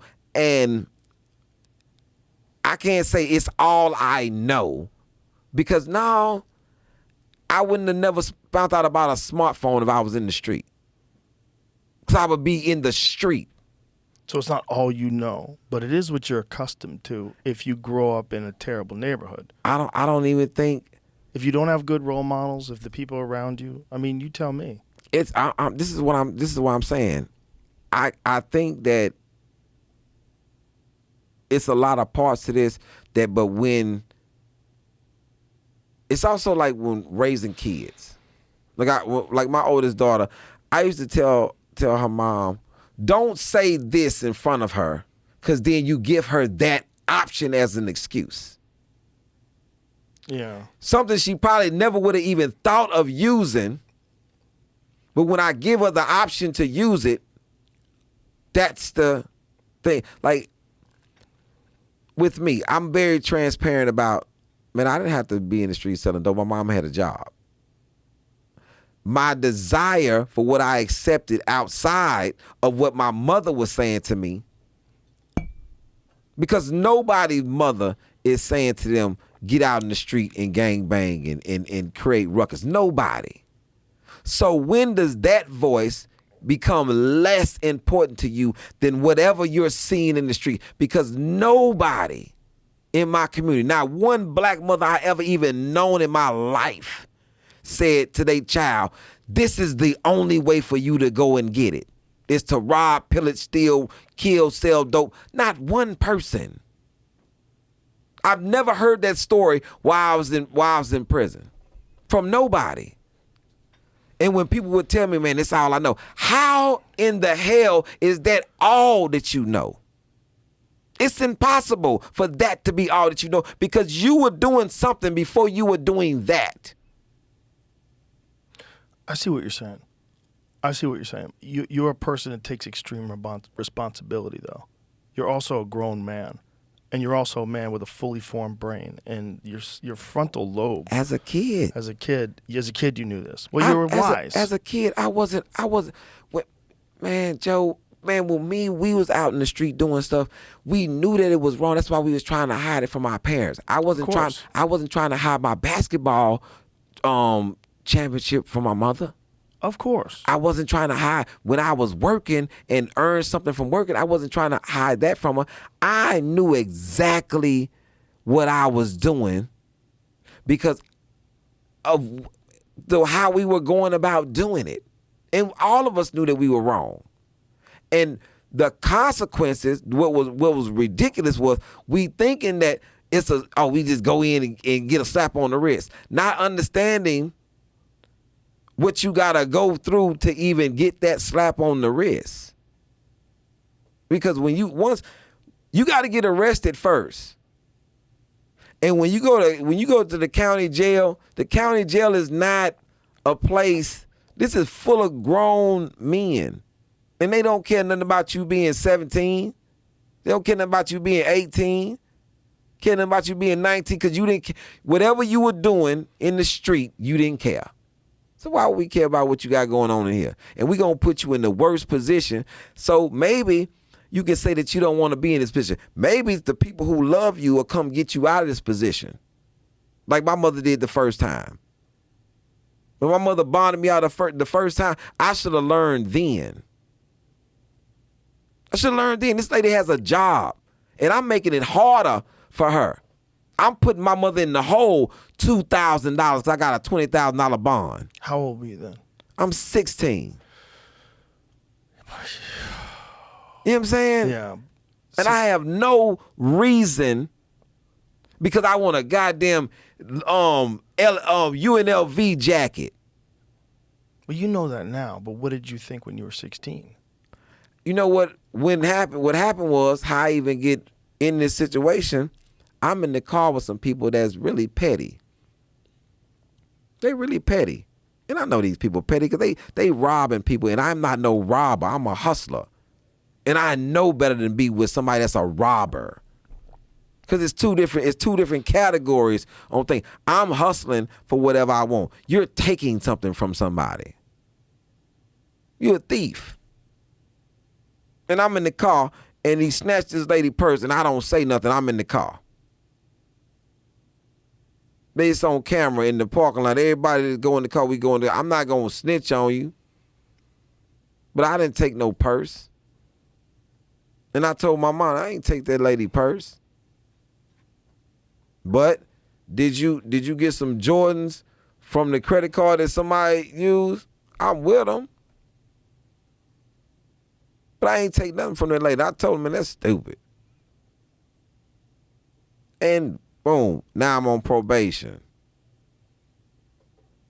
Then, hey, I'm working at the grocery store, but I still got bread. I still got bread that from my hustling.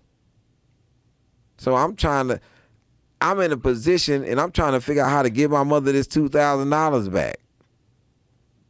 For some dumb shit that I done did, man, I'm not supposed to be with nobody even like this. And see, nowadays people got this weird loyalty to people who they don't even fucking know. That's the crazy thing. You got loyalty to somebody who you don't know that ain't even got as much to lose as you. I only really hang with men that got things to lose like me. So you make better decisions. Yeah. Hey man, I'm not. Hey man, man. What are you responsible for? Or who are you responsible for? That means a lot to me as the character of your person. Oh, I'm just out for self. Oh nah, bro. You can't hang with me and you ain't got nobody to just be responsible for you just yourself. Nah. Hell no. Like you ain't got nobody. You don't take care of your mama, your father, no great aunt, nobody. You ain't got nobody in your life that's hell no. Like hell no. Like man, if my agent Joe don't have no kids, but he still love his family. Like he got somebody that he's responsible. My road manager Dre, he take care of his parents. He ain't got kids, but he take care of his parents. He got somebody else. He can't be in the streets wilding. He got two grown ass people he got to look after. I'm sad that his dog died because he ain't been home lately because his dog ain't at the house. Like I'm gonna get him a new dog or something. Like he got to be responsible for something because they responsible for me. They responsible for different aspects of what go on in my life. So you gotta care and love something because you know that I care and love something. Yeah. So you want the best for me because you want the best for yourself. Yeah, the wildest dudes I know, they have no responsibilities. not a goddamn thing. Like it gets real weird when they get in their 40s. Oh man, like it's real weird. Do you know how weird it is to have somebody that's 45 years old, 50 years old coming to your house for your kid's birthday party, and he coming in, hey, what's happening, kid? If you don't get your grown, unresponsible ass out of here, like it just, like man, you gotta. That's a part of, yo man. At least bring your mom or somebody, man. Bring somebody else that love you, man. Like, like we have people in our family that don't have any other family, but they've been around a long time. They've been around before I even had kids. Like if you want to have a successful civilization, you have to have families. Got to have family. You would never have a successful civilization of all single men with no responsibility that move to a spot. I'm throwing that shit to Paris so fast. I'm throwing that shit would be over. Yeah, that's not going to work. It's you need not. Families. I mean, they've always said that. That's like something that emperors they've written this down. You know, that you have to have families. People have to have families. That's how you can control them as well. That's how they stay controlled, and it's how you can control them. Well, I would prefer not to look at my family as some form of control. No. It's not that way. It's also you know, Dave Chappelle said it best. He said, having children didn't just increase my love, it increased my capacity for love. Yeah. It's a beautiful quote. I think it's perfectly described because that's exactly what happens. It changes who you are as a person when you're responsible for young people. It just fundamentally changes you. Yeah, you think on a different level when you're responsible for young people. And when I am at my best, I'm the most charitable to everyone because I think of people as babies. Like this is a baby that grew up to be this dude I'm in front of now. I think of, even if they're annoying me, I try real hard to just imagine what the fuck they went through to get to be this person right now. This is not fun. It's not fun to be annoying. It's not fun to be them. You know, it's when you're talking to a moron that's saying stupid shit and they're annoying. It's not fun to be them where no one's impressed with you. No one's interested in what you have to say. You're fucking spitting in people's faces and you're drunk and stupid.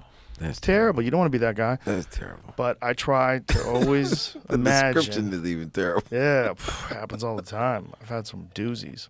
They always want to tell you about their business.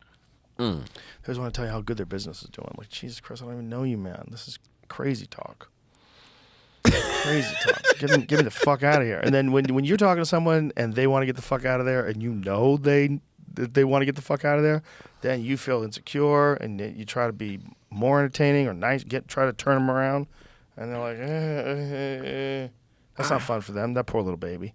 That poor little baby grew up to become an annoying 45-year-old dude. That poor little baby. That's a story. That poor little baby. He's 45, but he's a poor little baby. Poor little baby's a goofy, socially awkward dude. It was just annoying. And they say weird stuff. They weird. do. Well, the problem is you get used to talking to comics. That's part of the problem. I'm so used to talking to comics. And it's so fun. So my favorite people to talk to. So when I talk to people, the stories suck. You got great stories. Like you're a master storyteller. You tell a fucking story. If you're at a party and you're telling a story, people are gonna listen. It's gonna be interesting. It's gonna be funny as shit. Some people suck at stories, and there's nothing worse when you've heard a real good story to go back to listening to a sucky story. That's true. That's true. That is true. You like so because and I know because I'm labeled as a storyteller. When people try to talk to me, they try to tell me stories, and I be kind of rushing it like. And what? Because it's like you like all this part is this could be interesting, but you are losing me in all of this part right here for no reason. Like, man, speed it up. Like you got there in 2 words, and then I say so what? No. After that happened, what happened then? Like I try to speed it up in the story, like and man, when I went back, and then I don't like when people repeat. The first part of the man, I heard you the first time because this is how I listen to people's story. I just listen, like I'm not and go ahead and no, I'm just man. Did you hear what I said? Yes, because I am actively listening. I'm not listening to respond. I'm locked in, actually locked in, or you not saying nothing. I'm going to remember all the points that I want to say when you're done. Because you may cover something that I'm thinking. Right. So I don't want to interrupt you in the course of it. I'm just listening. And then, I can mark that off because he just said why that happened. That's okay. Podcasting. And then okay, so all that happened, right? Okay, cool. So going back, that's what I do because I know how to actively listen to somebody's story. I love doing Tony and I do that all the time with comedians where we're like, this whole thing, you don't need that part. That whole part is just wasted time. You know that whole setup part? Everyone knows what that means. Just say this. And they're like, oh, yeah. And that's what Kill Tony is, right? Yeah. And I'm supposed to be doing that. Are you doing it tonight? Yeah. Oh, it's going to be great. I did it Saturday night. I did the big one that they did the 10th anniversary. The 10th anniversary. It was wild. The rabid fans that they have, it's crazy. Man. It's crazy. 3,000 people. It's sold out in as quick as they could sell the tickets. It's sold out in under an hour. Oh, wow. And you get there and they're like, I haven't experienced that yet. My God. I'm waiting. 2024, we supposed to be doing a theater tour.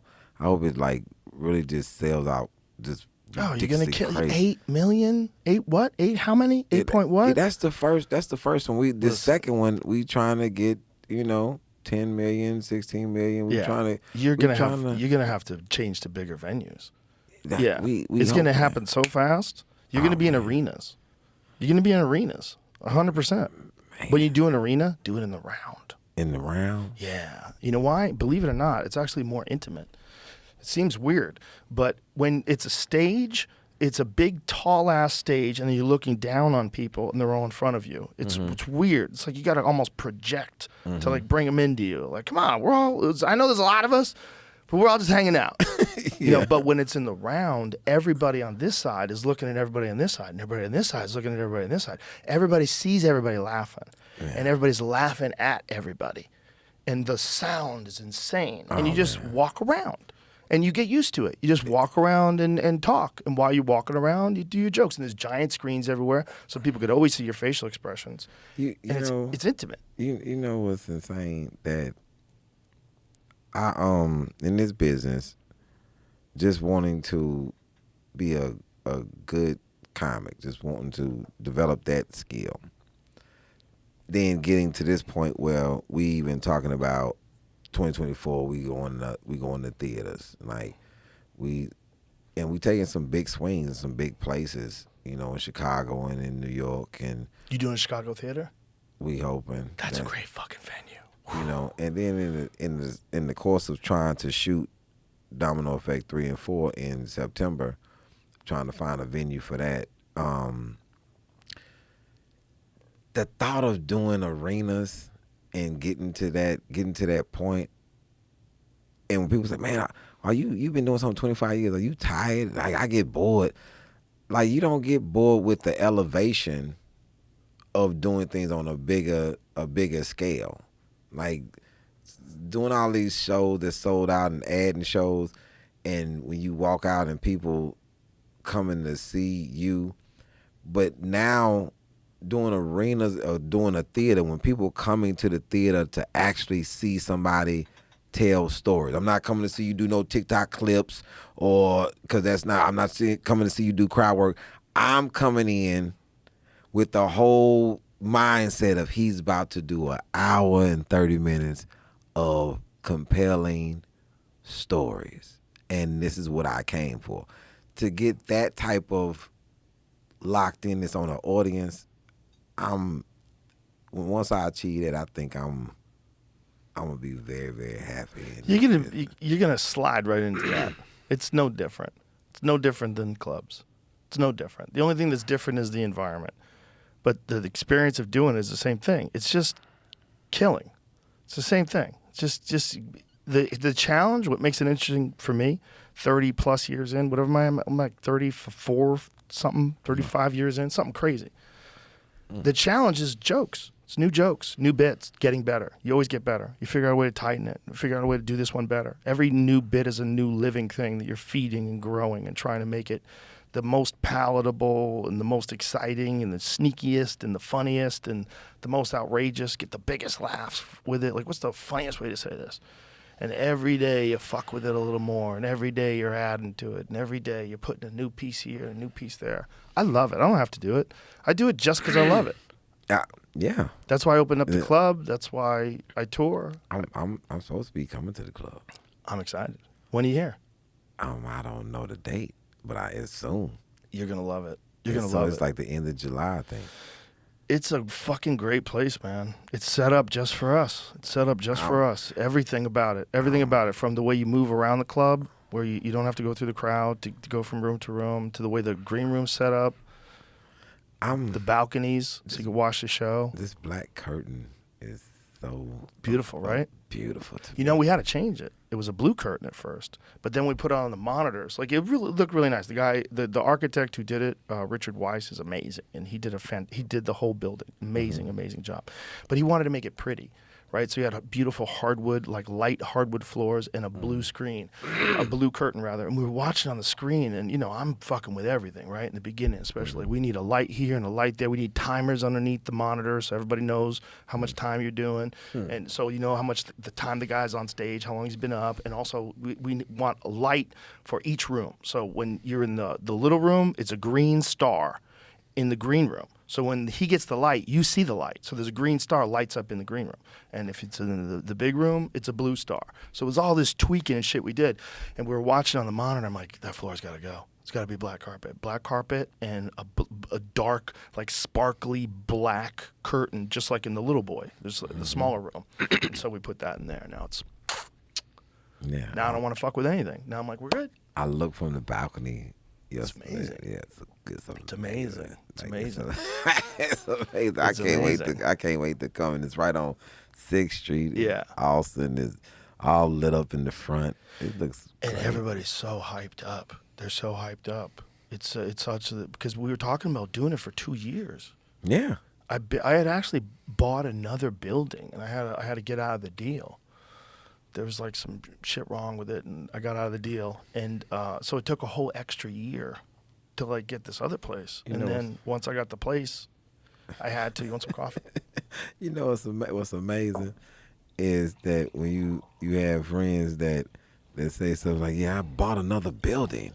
And, I know it sounds stupid. Then I grow up with that. Yeah. So I had a whole other building. And then I had to get out of there. I had to sell that building. And they're like, who buying buildings? Like, that's dynamic. Go ahead, though. It's normal for me now. I know it sounds fucked up, but it is. I'm just being honest. So the building that I bought was owned by a cult. Get out of town. Yeah. I didn't know the extent of it until I was already in the deal, until I'd already signed the contract. My friend Adam called me up. He goes, hey, man, you watched the documentary on this cult? Adam Egett, who's our talent coordinator. I go, no. He goes, oh, it's bad. You should watch it. He goes, it's fucking crazy. It's called Holy Hell. Yeah. It's about this dude. His name is Jaime Gomez. And he was a gay porn star and a hypnotist. And he started a cult in West Hollywood. He was teaching people yoga, and he got a bunch of young disciples, and they believed that he was a guru, and that he was God energy, and he convinced them. And he ran this game for like 10 fucking years. Maybe he was hypnotizing people. He was 100%. That's how he got in trouble. They all started talking because one guy left the cult. And when he left the cult, he sent a mass email saying, hey, man, this guy's been hypnotizing me and fucking me for the past 10 years. And then they all started talking about it. And they all started sharing the email, and they all started sharing their stories with him. They had all kind of kept it under wraps. And this guy was doing this, and he escaped L.A. because they were after him. It was right around the time when Waco went down, and the Cult Awareness Network was like going after cults. And so they escaped. He changes his name again. His name was Jaime Gomez. He changed his name to Michelle, and then he changed it again to Andreas. And that's when he moved to Austin. And he built this place called the One World Theater. And this is the place I bought. So all these poor, lost kids, they built this place for him. They were his disciples. They didn't have contractors. The cult members built the place. Under hypnosis. Well, I don't think that was under hypnosis, but what he would do is he'd give them therapy every week. He'd charge them money. Charge them $50 for therapy, and then he'd fuck them. This guy. You should watch the documentary. The documentary is wild. Because, holy hell. Yeah, because like we were talking about cults. Here's the thing. In the beginning, it was working. In the beginning, it looked like fun. Because I think in the beginning, he was young and hot. He's a beautiful man, especially when he was young. And he had this crazy body, six-pack. That's when he's getting older. But when he was young, when he was a gay porn star, he was a beautiful man. And I think he probably got plenty of dick already. He didn't have to fuck his disciples. And he just had these people that were like washing his feet, and he was teaching them yoga and telling them that they're all God energy and everyone's God and I'm God. And he even got so far with the hypnosis that he convinced these people that he could give them the enlightenment. They could touch them. I think he called it the knowing. And it would be like this big thing. You had to earn the knowing. But when he gave it to these people, just the power of suggestion.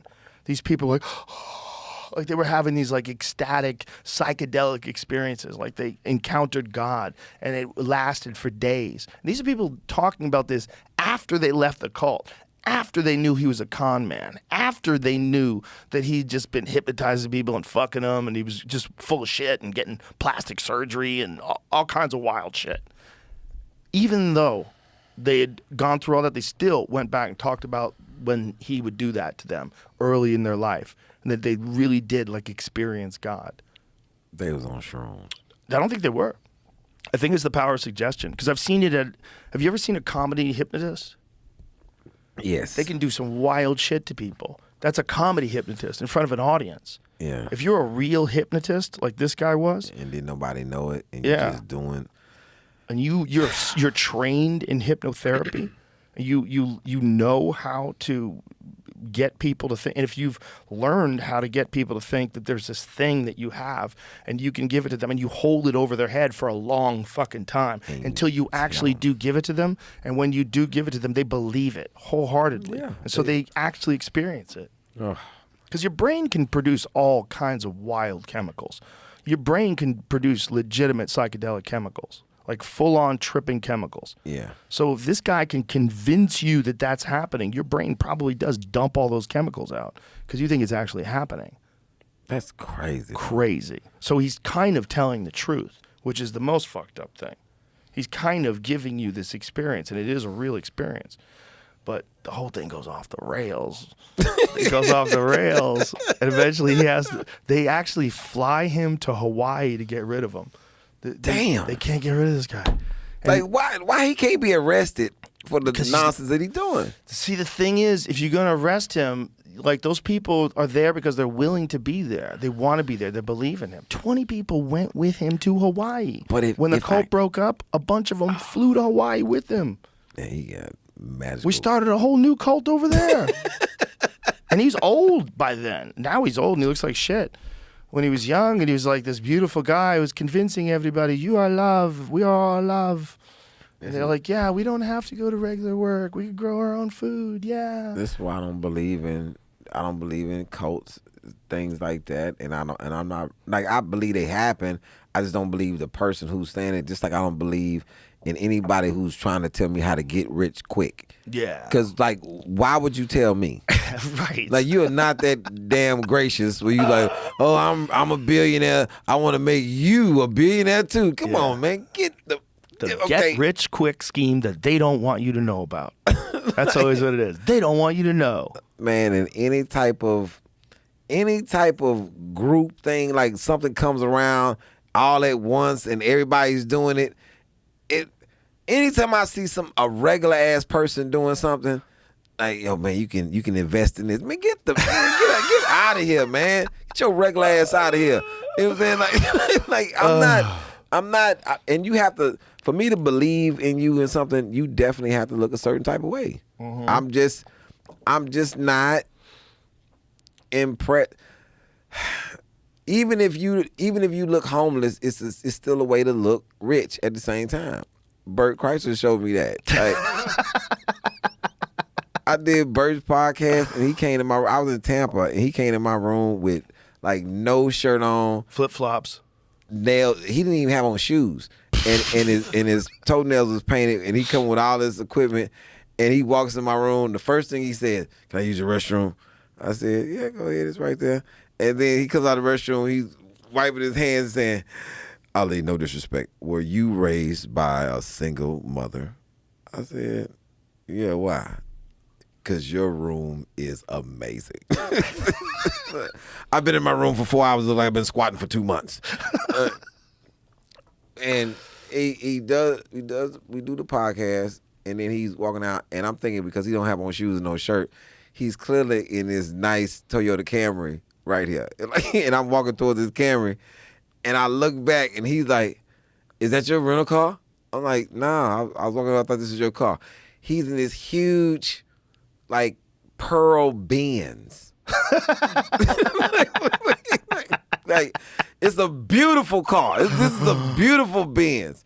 And he's putting the podcast equipment in the back, and he just, like, slams the door, like, "Okay, see you later." Then drives off with no shoes on. Like, man, that is a rich ass homeless person right there, man. The richest homeless person I've ever seen. Yeah, Bert is Bert. Bert's leaning more into being Bert now that he has money. Like, you think he was like more conservative when he didn't have money. He looked like he was more wealthy when he had no money. You know, he looked respectable, looked normal. Now, if you're not looking at his watch, you look at him like, who the fuck is this dude? With a Rolex. Is that a Rolex?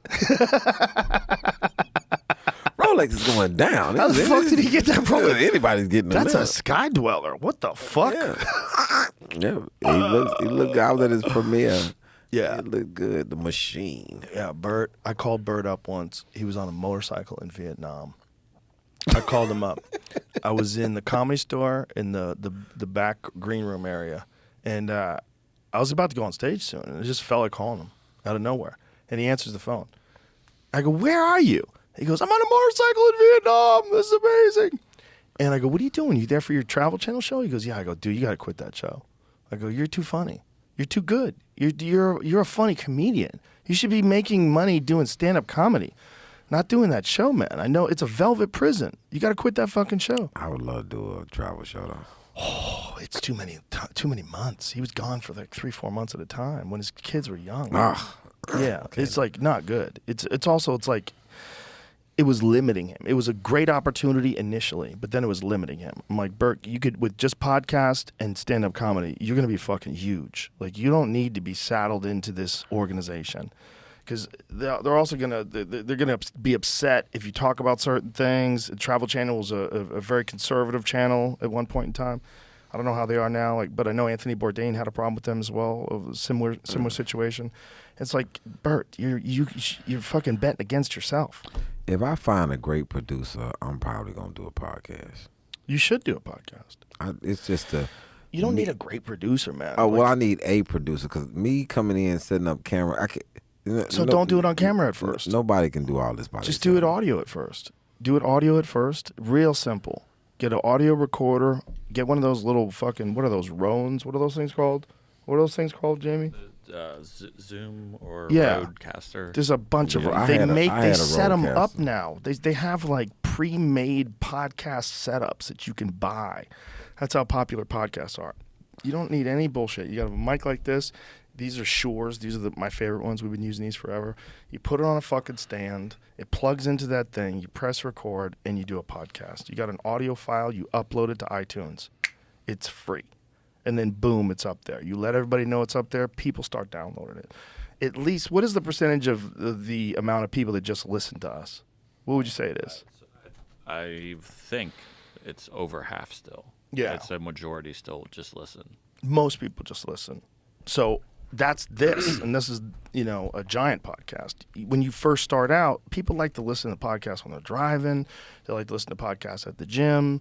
When they're going on vacation, you're on a plane, you're 6 hours, easy. Just chill out. You got a couple of podcasts before you know it, 6 hours is gone. Just do that. Yeah. And then it's easy. It's easy. You're already great at it. You're great right here. You're great at it. Just do it. Yeah, Simple. I think that's my next thing. Do 100%. Do me a little podcast. And Before you know it, it'll be huge. My friend Cameron Haynes, who was just here the other day, same thing. I talked him into doing it. It's forever. I'm like, you're great. You could be great at this. And then you don't have a boss. Now he's killing it. yeah. Same thing with Bert and all those guys. Tom Segura, I talked him into doing it. I talked Ari into doing it. I talked all those guys into doing podcasts. You have a great success record. Yeah, I'm pretty good at it. Yeah, I know. I know when someone can do it. Yeah. Yeah. So that's my thing. And putting these specials out, that's the other niche of it. But that's the way you're doing it is podcast style in a way, because you're doing it yourself now. And doing it yourself and putting it up on YouTube is the way to do it, rather than going through some big corporation, some Netflix or HBO or whatever it is. Like, you're almost betting against yourself at this point, because the numbers that you get when you put it up where everybody can get it anytime they want, and then someone can say, oh my God, have you seen this? And then they could share it and they send it to you. Oh my God, this dude's hilarious. And they send it to you. And then people just start sharing it. They share it on social media. They share it in text messages. Boom. Boom. Boom. Yeah, you don't need anybody anymore. And podcasts just add to it. It just adds to it. And it's easy and it's fun. It's fun to do. Have a friend come over, have a drink, smoke a joint, start talking shit, laughing your ass off. that's basically That's it. That's basically what it is. That's what it is. And having a great time. Yeah. It's amazing the amount of power in sitting up talking. It's amazing. Well, Yeah. I think one of the things that's happening to people when they're stuck in an office all day or they're stuck working all day is they're not getting to have long conversations about things they really think about.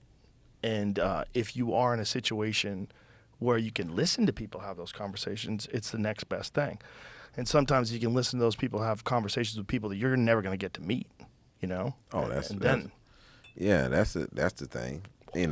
I think that if you have great guests or you have great opinions or great thoughts that you can podcast. Some people ask you to do their podcast. You like, man, who the hell? Yeah. And what the hell are y'all even over there talking about? It's not for everybody, but it's for you. Yeah. That's what I say about a lot of things. But that's most things.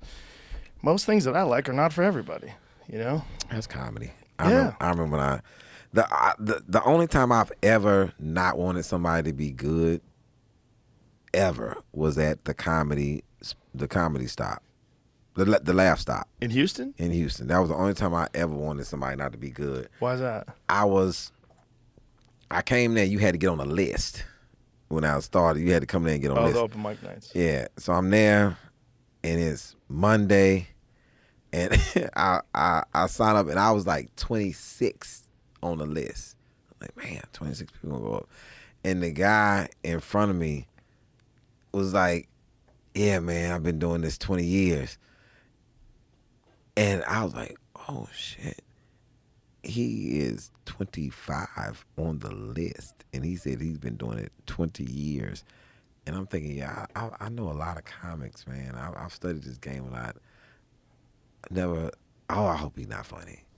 Because if he is, I got a long ass way to go. I'm 4 months in. He's 20 years in. He goes on stage and he was fucking horrible. And I was like, yes. Like, no wonder. You still getting it together. Like, it was one of them things. And I still see him around now. Do you really? At open mic nights? At open mic nights. Like, because I pop in every blue moon at an open mic.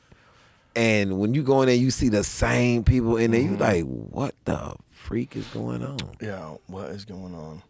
Cause do people not? Okay, like, you know what it's like? It's like if you are in a boxing gym and this dude's been KO'd the last 16 times he sparred, you got to go, Mike. You can't do this anymore. You can't do this anymore. This is bad for you.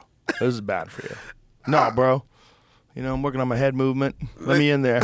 They too, I'm laughing. Because that Main Street boxing gym, it's guys that come in there and you just in there, you like, hey, man, what he do? He say, hey, man, he get beat up professionally. Sparring partner. What? Like, hey, man, like he's never won a fight. Like every fight he's ever been in, he has been out of there. And then in the sparring, but he's a sparring partner. Yeah. And in there just taking it. And then he'll take fights where he knows he's supposed to lose. There's a lot of those guys out there. Wow. In the early days of a fighter's development, there will, that's one thing that boxing has over MMA. They'll kind of almost be setups where, this guy's like 20 and, or 20 losses and like 2 wins. There's guys like that are out there. They're legitimately, they have the craziest records you've ever seen. And they're licensed. And they'll go in, they'll fight some young Arturo Gatti looking dude. And that guy will light him up. Oh, you going like them two wins. It's like, hey man, you fucking know you're supposed to lose. Right. Yeah, I was just in there. I was trying. The guy was so bad he ran into my jab. Yeah. Like I don't like. Yeah. Like, that's terrible. Yeah. You just 2 and 25. You like say, man, how you win them 2 fights, man? I would be pissed. Have you ever seen a fixed fight? Not knowingly. Not knowing while you're watching it? Not knowing until I'm in the middle of this shit. Like, man, this shit fucking fixed, man. Like, there was some fixed fights in the early days in Japan. In MMA, there were some fixed fights. Japan was real weird because you had real fights for sure, and then you had some fights where like the hero wins, the local hero wins, and you're like, well, how did he get him in a heel hook? How the fuck? Why is he tapping like that? Why is it so dramatic?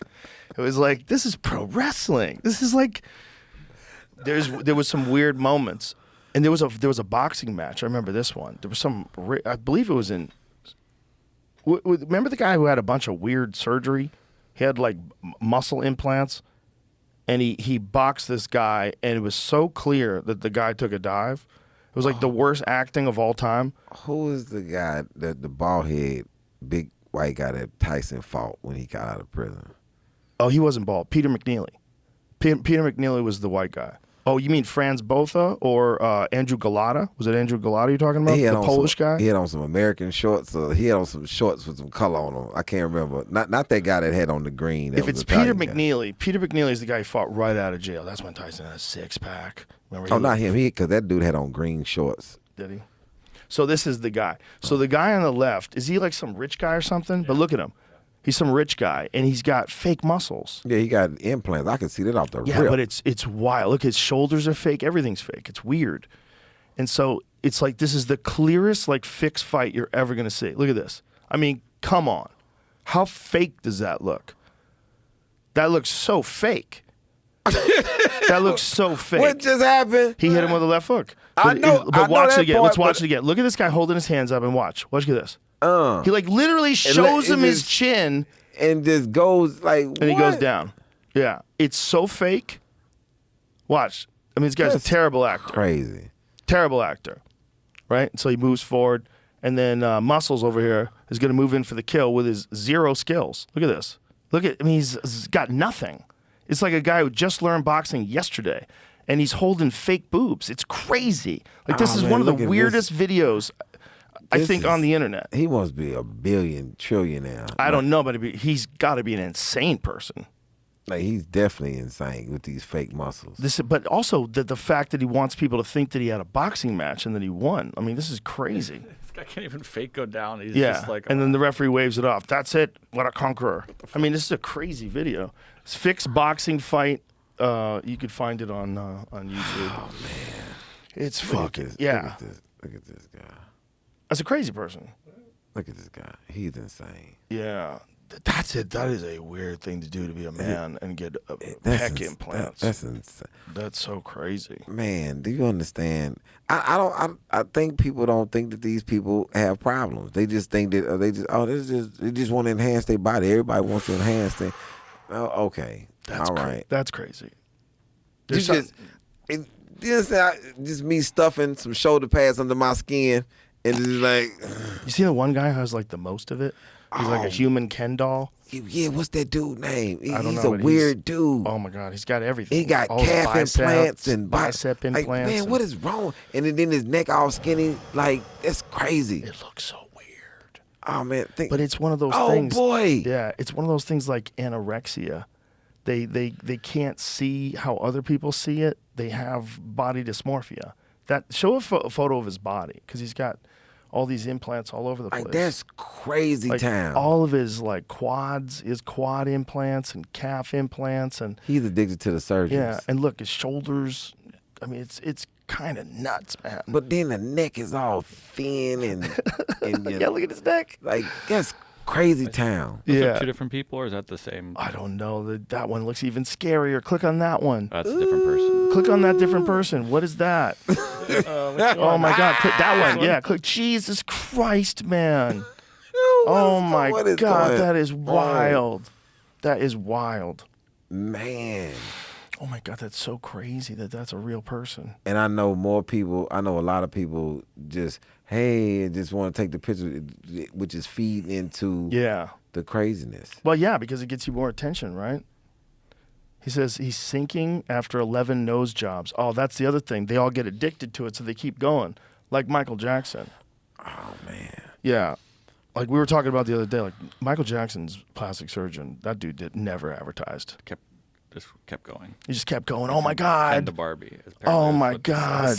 And then he became Barbie? Yeah. Oh, my God. And now is dressing like this. Oh, Jesus Christ. Everyone's insane. And that's what he used to look like? With the pants? I would assume so. Should I say she? That's what she used to look like? What a wild world we live in, man. What a wild world. Wait until people could change gender with like gene therapy. Wait till they could do that. Wait till people are going to be bouncing back and forth. You know? How many times have you been a woman? Well, I was a woman for 2 years, and I didn't like it. Went back to being a man. And I decided to be a really big man for a while, but my joints hurt. So then I became a little man. See what it's like to get picked on. Then I went back to being a woman. Yeah, I mean, we're going to be able to like bounce back and forth. I think so. I think not us, but I think future generations. I think they're going to be able to manipulate biology in some very like flexible way. I really do. I hope not. Yeah, they're already fucking around with gene splicing with humans and animals. They're doing all kinds. They're doing wild shit, and this is what we know they're doing. Yeah, who knows what they're doing in other countries where we don't have fucking eyes on the lab? You know, because this is why I believe in Bigfoot. I'm telling you, because Bigfoot is some science project that got out that is crazy, and they know it. They know it exists. They know it's on the level. They know it's just crazy. I think Bigfoot used to exist. I think it's a new absolutely one. used to exist. It's definitely a new one. I don't think so. You don't think it's a new one out there? No. It's some grizzly bear sheep that's just you know why? around. You know why I really don't think it? Because the people that I know that are like real hunters that go deep into the backcountry for weeks at a time, real dudes. Dudes are in Alaska. Guys are in the mountains of Montana. Guys are in the Pacific Northwest in the rainforest up there. Those dudes never say shit. They never seen shit. Everybody just sees bears. You see bears, And I think if you're a person that's not around wildlife a lot, you see a bear walking on 2 legs in the deep forest, especially if it's dark out, you think you saw fucking Bigfoot. For sure. But at one point in time, it was a real thing. Yeah, it was called, you know that? The whole story? Yeah, I knew it was a real ass Bigfoot. Yeah. So Gigantopithecus. this is the thing with these scientific experiments. Do you remember it was a while back, I think we talked about it, or I talked about it somewhere, where these orangutans got out of a nuclear lab in San Antonio, a biometrical lab in San Antonio. You can look this shit up. Now, it's no telling what they did to them orangutans while they was in there, but they was smart enough to get the fuck out. So it's no. Where did they go? They was just out loose. Did they catch them? I think so. But Imagine one got away. Just hide now. They don't even know what they came in contact with. Man. So it was a biomedical lab. I didn't know they do experiments on chimpanzees. That fucking it's like I almost have like I have a lot of sympathy towards any animal. Brilliant baboons escaped from Texas biolab using their captor's own barrels. What does that mean? Baboons. Using just a 55-gallon barrel, the 3 baboons liberated themselves at the confines of the biomedical research facility this weekend for about half an hour before they were captured and returned to incarceration. Incarceration's a fucked up word to use for baboons that never did anything wrong. That's fucked. Baboons are freaky. They're different than orangutans. Baboons freak me out. They use the because barrels. They got like almost like a wolf mouth. It's like a monkey with a wolf mouth. But on Saturday, one baboon learned to put a barrel upright and use it to get to the top of the wall. Then the 3 other baboons, monkey saw and monkey did. And so they just hopped over, and the 4 baboons scaled the wall, but one returned on its own volition. That's a bitch-ass one. He told on everybody. These motherfuckers got out. Remaining 3 were apprehended by members of the animal care and animal capture team, which wore protective suits and masks. San Antonio news outlet KSAT reported that witnesses were concerned that the baboons were carrying infectious disease. A news release from TBRI stated the baboons weren't infected. What does that mean? They weren't infected. Infected with what? What are you doing over there? What the fuck are you doing over there? That's the premise of the movie 28 Days Later. Outbreak and all those of this. And when the story happened, I said, man, y'all don't realize at the end of the world, I was just that's the start of every zombie apocalypse movie I'd never heard of. Well, you know what's fucked up? There is a real zombie virus that everyone is aware of. It's called rabies. Yes. Rabies. Rabies is a zombie virus for animals. I mean, they're not dead, but they might as well be. They're trying to get to you and bite you. They're trying to literally, their brain is hijacked. They're so aggressive. They're trying to bite you to infect you with the rabies. So the rabies has convinced these animals. The baboons hop a fence. The research. Oh, so here's these guys chasing them. They're running, chasing after the baboons. Hey, bro, get back here. What if that baboon just turned around and just fucked them up? That dude does not look like he's wearing a suit. He looks regular. Yeah, those are just guys on the street. These are just kids. These kids are out of their fucking minds. Bro, these kids are getting close. Oh, my God, these are just dorks. Yeah. Where is this? It was in wherever it happened, outside of San Antonio. Oh, my God, that's Texas people. Very close to here. These wild dorks chasing after a baboon. That thing will fuck you up. Fuck you up. These are clearly people who have never seen a possum. Yeah, they used to see them in the zoo. They used to see them in the fucking zoo. A baboon is way vicious, but a possum, oh my goodness. That ain't protection. They have COVID masks on. They're not even the good COVID masks on. Gloves. Those are the ones those gloves aren't going to do jack shit. What are you going to do with those gloves? What the fuck are you going to do? Unless that thing just is used to people handling it. What? Good luck. Good luck. You can't even pick up a feral cat. You ever try picking up a feral cat? How the fuck do you think you can handle a 50-pound baboon? Bitch. There's a fan. Oh, man. That's way more than 50. But they about 80 pounds. The big males? How much is a normal baboon weigh? Like, I would say they're like 50, 60 pounds. Because my they look to me like a Belgian Malinois size. My cane Corso is a big dog. That's a big dog, though. That's like, big-ass what do you got, dog. 120-pound dog? Shit, 140 pounds. 140 pounds. And I he had a lost Mastiff weight. that was that big. And A he lost Regency weight. Mastiff. Oh, man. He was 140 pounds. And Haris lost like 7 pounds. Okay, 88 88 pounds for a big one. Wow. Oh, my God. What is this one? That's the kind that gets. Oh, it's a specific kind that gets that big. I don't. They didn't say what kind those were. There's a psychologist named Robert Sapolsky. He is a psychologist, right? Is that what his profession is? Sure. Who he studied baboons, and a fascinating thing happened with this troop of baboons. They were dominated by the alpha males, and the alpha males always got first access to the food. Mm-hmm. Researcher and author. Neuroendocrinology researcher and author, professor of biology. The alpha males always had access to the food first. Well, they were getting food from a dumpster that this resort was using, and the alpha males had access to it first. And it was one of the dumpsters was filled with bad food, tainted food, and these baboons ate it and died. So the ones that ate it first were the ones who had access to it, and they died, and the alphas were all dead. So when the alphas were all dead, in the absence of the alphas being dead, the betas never assumed an alpha position. They just got along with each other. And it lasted for I think quite a while. It lasted for years, I believe, until probably they went back to their normal way of behaving. But for a long fucking time, they behaved in a way where there was no brutish, because in those packs of baboons, they're fucking horrible to each other. Maybe they didn't think they were waiting on him to come back, and he was like, hey. Yeah. Don't nobody do nothing because you know they're going to come back and beat us. Right. Don't pretend you're the boss. And then somebody came and said, I don't think they're coming back. And then they started with the bullshit. Bitch, I said it. Jamie, see if you can find that study. Bitch, you can't eat first. Did you find it?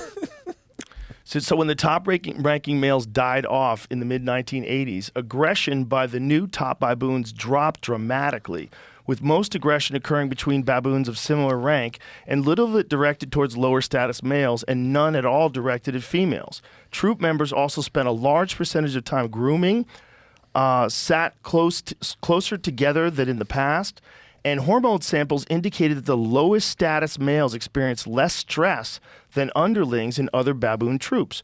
More interestingly, these effects persisted at least through the late 90s. So wow, it's more than 10 years. Well after the original kinder males had died off. Not only that, when the adolescent males who grew up in other troops joined the garbage dump troop, they too engaged in less aggressive behavior than in other baboon troops. As Sapolsky put it, we don't understand the mechanism of transmission, but the jerky new guys are obviously learning. We don't do things like that around here. So at least by baboon standards, the garbage dump troop developed and enforced what I would call a no asshole rule. Isn't that amazing? Oh, this is prison. Oh. Yeah. Because you can come in. See, I see what happened now. The other guys was like, no. You see what happened to them motherfuckers end up in the dumpster and shit. So we not gonna go that route. So that's basically what happened. They saw, hey man, these other guys gone, they dead. We don't, and then you see they say that the other guys who were less stressed. They was getting their ass whooped at first. They were getting slapped around. They were getting slapped around. So when the kinder males was like, hey man, look, let's just have a peaceful situation. We ain't gotta do all that, man. You can come talk to me. I'm not slapping nobody. When you on what we call a Cadillac tank, that's what a Cadillac tank is. Where you come over there and everybody come and lay it down to you. Look, man, we ain't with none of that bullshit over here, man. All that, whatever you gonna do, all that stealing and whatever you got moved over here is Cadillac over here. They let you know because it's. You don't want none of that wild shit over. You don't want to lose your TV. You don't want to lose your coffee pot. You don't want to be locked down. You don't want to be none of that shit. Hey, man, you need something, come tell somebody. You ain't got to steal nothing. You know, it's a convict tank, basically, you know, where people understand how to do their time. You want to do your time less stressful. I don't think people would appreciate, like the average person that thinks about a jail. They don't think of that. I think they probably wouldn't. They probably wouldn't imagine that would be the case, but that makes sense. You know what's weird about jail? I don't understand why jail is so brutal when you're not found guilty yet. Right. Because when I went to jail, I'm gonna talk about it in the special, but when I went, my whole thought was how to get out. You don't even eat for the first 4 days. You know what I'm saying? You don't eat nothing. Like they be bringing food in there. You like, nah, man, y'all gonna have that shit because you thinking I'm getting out. So I'm not acclimating myself to prison food. I'm not even eating none of this shit, none of this jailed food. Right. And then after like 4 days, you don't get out. Then you like, well, hey man, let me get my juice. Y'all gonna have the rest of that shit. then at like day number 7, you like now you eating all your food because you're not getting out just yet, but you still going to court. I wouldn't be thinking about doing nothing wild because I'm still trying to fight my case. And I don't think most people don't even think like that. I don't know what they be thinking, but it be some wild shit on their brain, especially when they there for a long period of time. Like, man, I've been in here a year fighting this murder case. Okay, but are you guilty? Like, so why are you acting like you guilty? You in here doing all the rest of this nonsense. I think it's a stigma that comes along with prison that people try to act out when they go there. But I've been in other jails where it's not like that. It's like, hey man, I'm in here trying to get out. And I was there on traffic tickets, but it was still like, even if you go to Harris County on a traffic ticket, it's like you're in full-fledged. Like, why am I even around anybody who could? What you in here for? Capital murder? Why am I even in here with you? And I'm in here on traffic tickets. Like, we're not supposed to run into each other. Right. Like, shit. And it's just crazy. Like, you're not even supposed to run into those people until you go to prison, because jail and prison are actually supposed to be different. Now, I understand you don't want to be in either place, but I don't understand the animalistic behavior that jumps off as soon as you get locked up. And it's only with a certain ethnic group. Do you think they have to do it that way because they've been told that that's what it's like when you get in? That's the stigma that comes. But even though I was somewhere that I knew that was bad, I didn't go into it with I'm finna be bad too. No, man, I'm already. If somebody try me, then I'm gonna defend myself. But other than that, I'm not going in there trying to bother nobody. But see, that's the whole thing. I've never started a fight though, too. I had to remember that by myself. I've never started a fight, even though I can fight. And I can fight well. I just never started one. But if you start one with me, then you'll figure out like, oh shit, he can actually fight. Yeah. I just don't start them. And I think most people that can fight don't start them. Because it becomes I'm not the same person. Yeah. In combat that I am as normal. Like, this shit is different with me. And I'm locked in. The scary thing is people who can fight, who like to fight, who do go looking for fights. And those are real too. Mm-hmm. Those are real too. So just don't fight. It's the dumbest thing to do. Especially you want to fight, learn how to fight, go to a gym. You can get plenty of fighting in the gym. Yeah. You don't even have to have a fight. Most sparring matches are basically fights. Yes, and you I didn't tell you, but people know. Did I tell you when I sparred with Todd Manuel? I don't know. Man, Todd Manuel beat the shit out of me. Like, and I was fucking with him. Like, I came in there fucking with him. Like, he had just fought Victor Ortiz or some shit like that. Jesus. And I just walked in fucking with him. And I just got in the ring with him. Like, what's up, Todd? Shit. And be in here talking shit. Todd took it to my ass too. Like, but people know I can fight. But Todd was on one. Todd took it to my ass, and it was that first 2 body shots that I was fucking with him, and I was like, oh shit.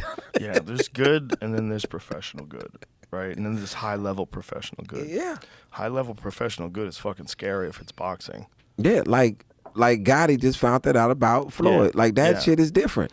Now you can say a lot about Floyd, but once them gloves get on and you across from him, that shit's different. He's still very, very fast. Very fast. And that shit hurt.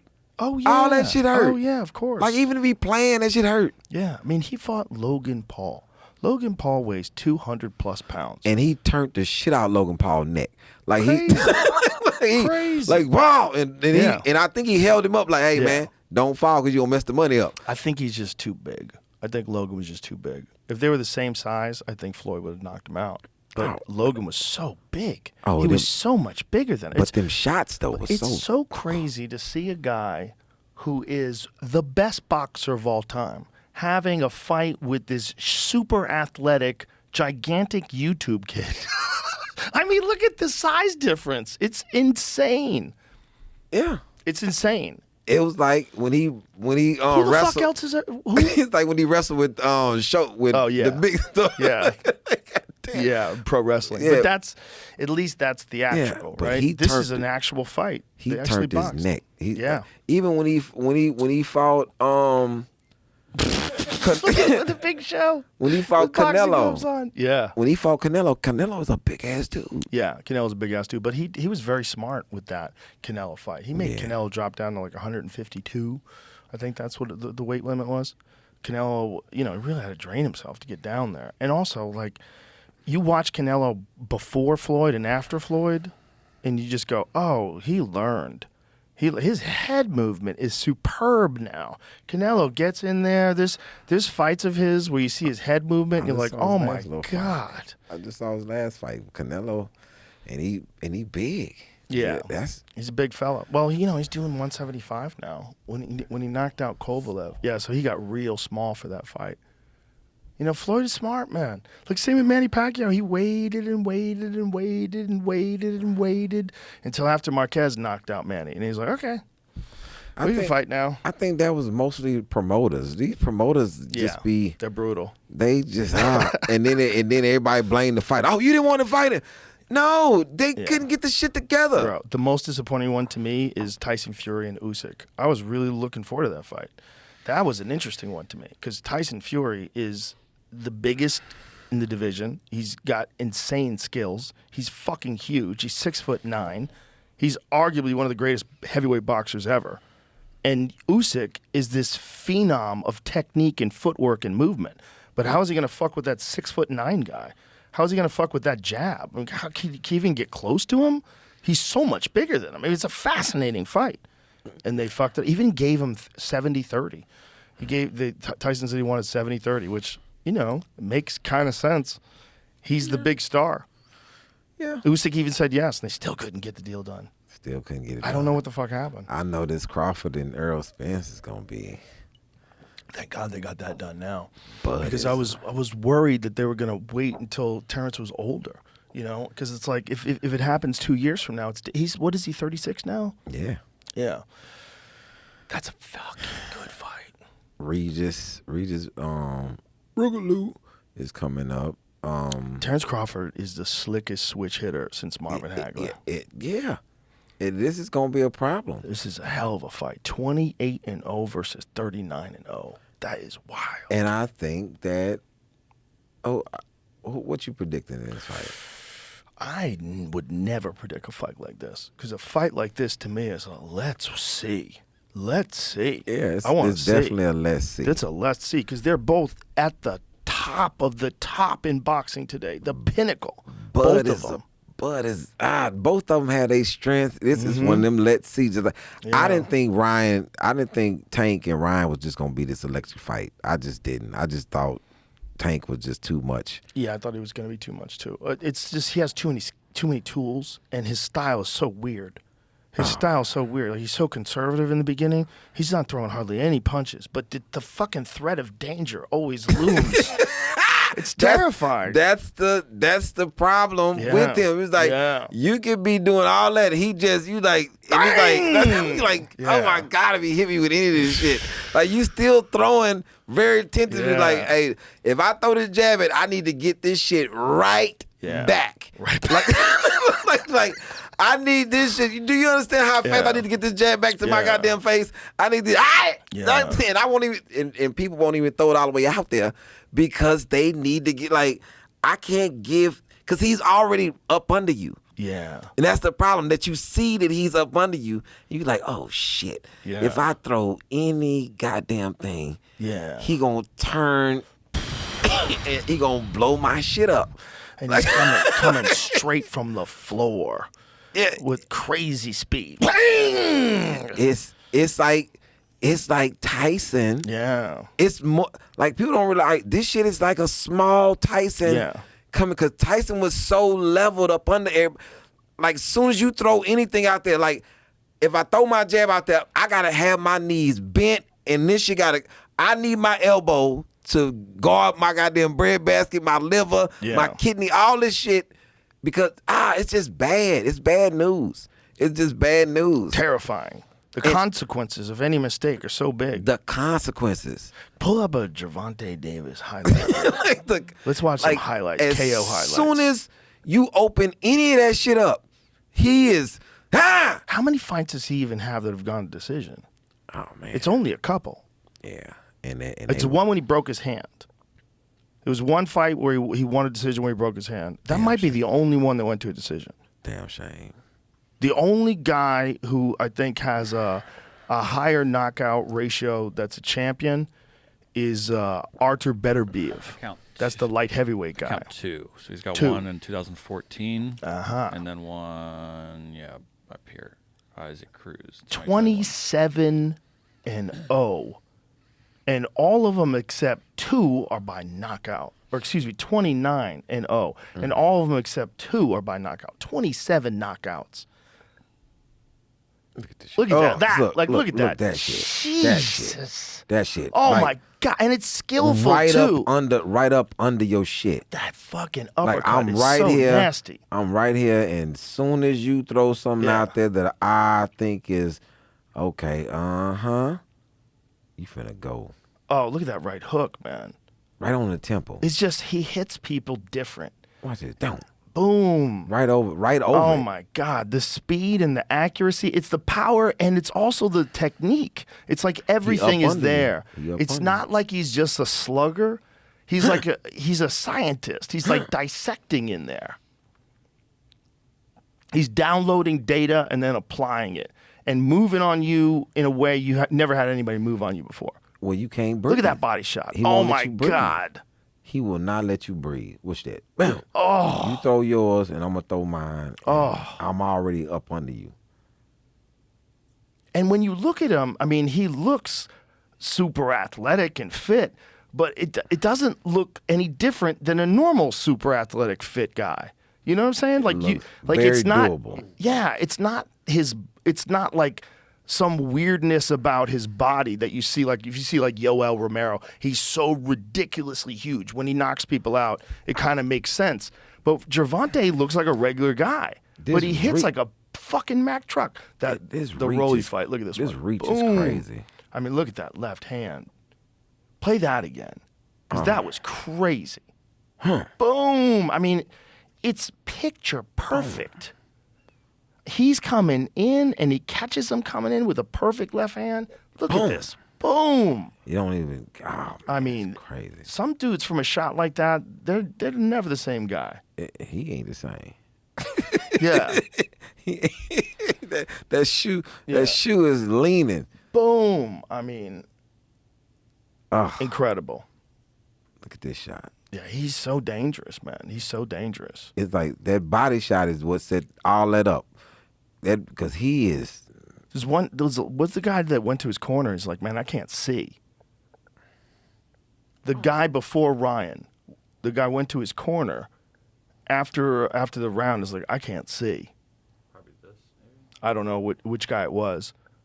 I don't think it's him. No, it's not but him. Either way, I mean, this is how hard this kid hits. It's insane. He's on some crazy situation where the judge sent him to jail because he was under house arrest. Yeah. But they put him in house arrest in a house, and it was too small for his security detail and his family and his kids, and so he got a suite at the Four Seasons. And his house got robbed, apparently. And his house got robbed while he was in prison. Yeah.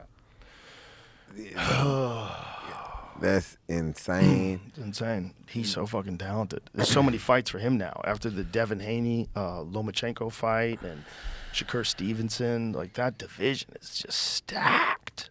What you think about that Lomachenko fight? I didn't agree with it. It's close though. If you go back and watch it, it's a close fight. But I think Lomachenko edged him. I think Lomachenko should have got the decision. He was pushing it. He definitely had more significant moments, but Haney did land some very good body shots. He and showed his heart because he got pushed further than anybody's ever pushed him before. You look at what he did to Kambosos 2 fights in a row. I mean, he boxed Kambosos' face off. I had to go back. Yeah, this guy, Hector Luis Garcia, that guy. Yeah, he's like, I can't see. He goes, I didn't know where I was. That's how hard he hits. It's crazy. I had to go back in the Haney Lomachenko fight to go to the, because I started watching in the fifth, so I had to go back and see what type of damage did he do in the first 4, and I say, well, I guess they just go on these body shots because Lomachenko from round 7 to the end, I thought that he was winning this fight. Like, yeah, I thought he was winning too. When I watched it without the sound, I thought that clearly 8, 9, and 10 were clear Lomachenko rounds for me. 8, 9, and 10, and then 11 and 12. It was a toss up because of the vicious body shots, but he did land some good. What are those body shots worth? If you look at like a Gervonta Davis body shot knockout blow, it's obviously worth a lot. But people tend to think that hitting someone in the face is generally scores more than hitting someone in the body. I don't know if that's fair. It was a very, very good fight. It was a good fight. The problem with a fight like that is when the decision comes and most people don't agree with it, it kind of like taints the effort.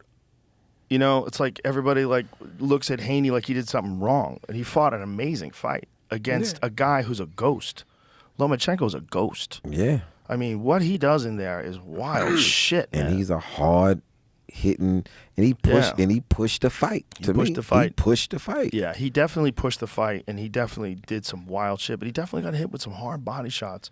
It was a good fight, a very, very good fight. But I think the fact that he was trying to absorb the body shots with coming off his feet. Yeah. And it just don't look good. It looked like somebody knocking you off your feet. Right. Instead of you're jumping with it. Yeah, you jumping with it, trying to take the impact off, and the shit's still hitting you. Mm-hmm. And if he would have stayed down, I think it wouldn't have looked as bad. But shit, if you would have stayed down, would you have went down? Right. He's doing the right thing. You gotta go with those shots, especially with Devin Haney. Devin Haney's a big lightweight. He's big. He's big and he hits very hard and he's so skillful. His jab is top notch. In the Kambosos fight, Kambosos is good, man. What he did to Teofimo when he dropped him in the first round, I was like, woo, but he's fast. Haney jab looked crazy.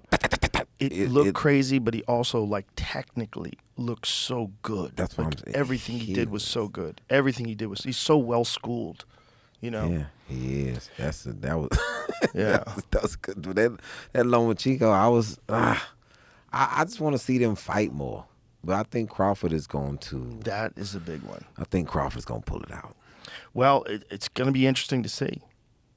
You know, I would never. To me, that is who the fuck knows. I'm excited to see it. Errol Spence is a bad man. He's a bad man. He hits hard. I think he's underrated by a lot of people for some reason. But that's another level. But this is the highest level both of them have experienced, I think. Like who do you think out of people that Bud has beaten? He's beaten everybody's fought. But who do you think is on the level of Errol? Arguably, this is the best fighter he's faced. I think this is the best fighter he's faced. I think this is the best fighter. And this is no disrespect to any of the other fighters he's faced. No disrespect to them. But I think right now Earl is like he's in that state, that Sugar Ray Leonard in his prime stage. You know, there's a stage where a fighter is so elite that you're like, I can't wait to see what happens when he fights Roberto Duran. I can't wait.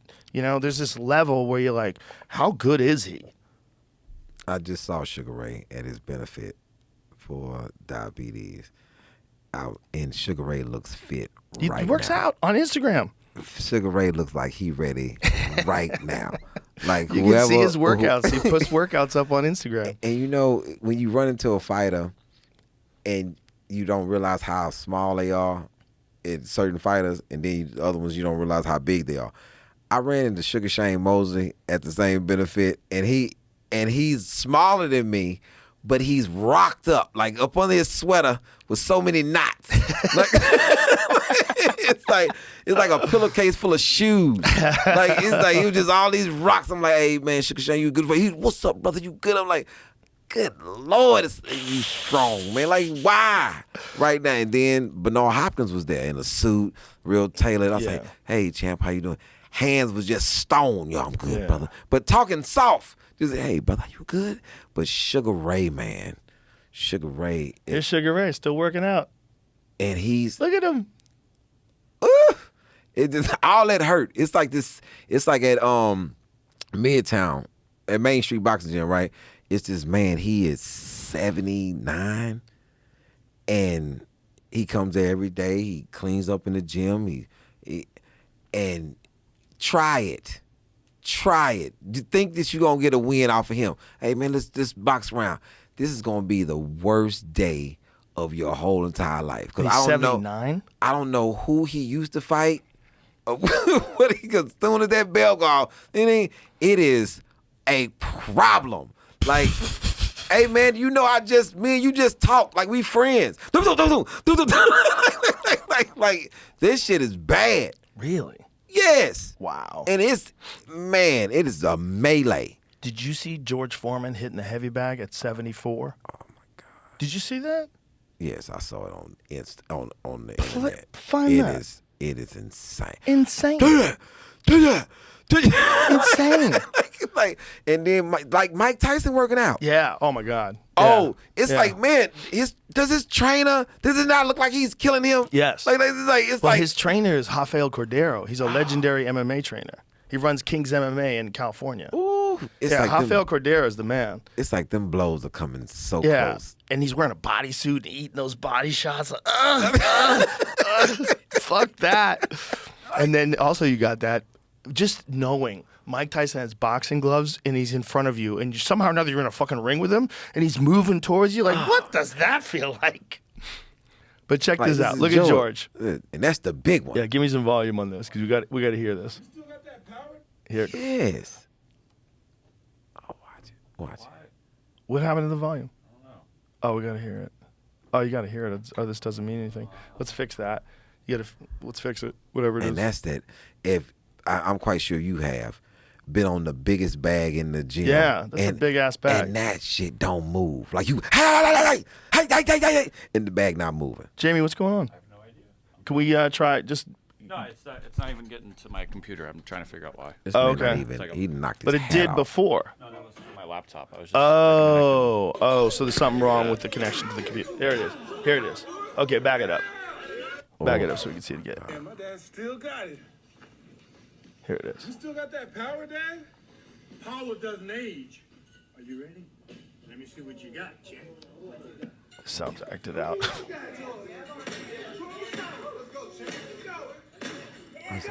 Watch the hat come on. Bro. Look at this. Look at this left.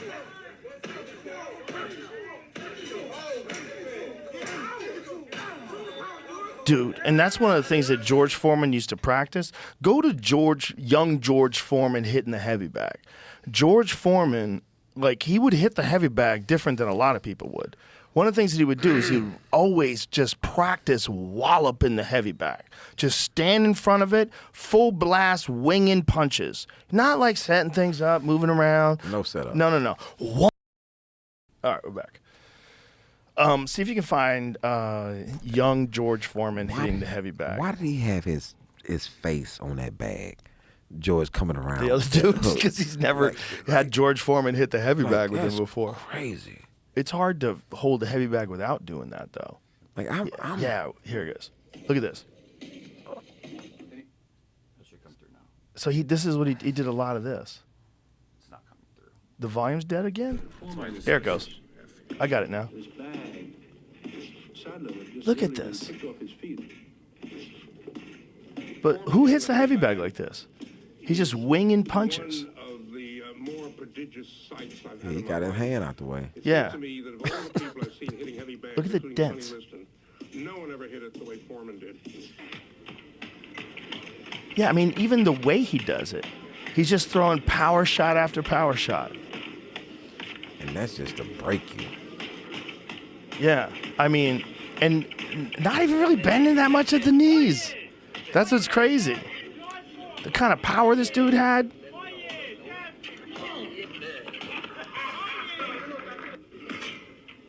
Look at this. I mean, this is ferocious.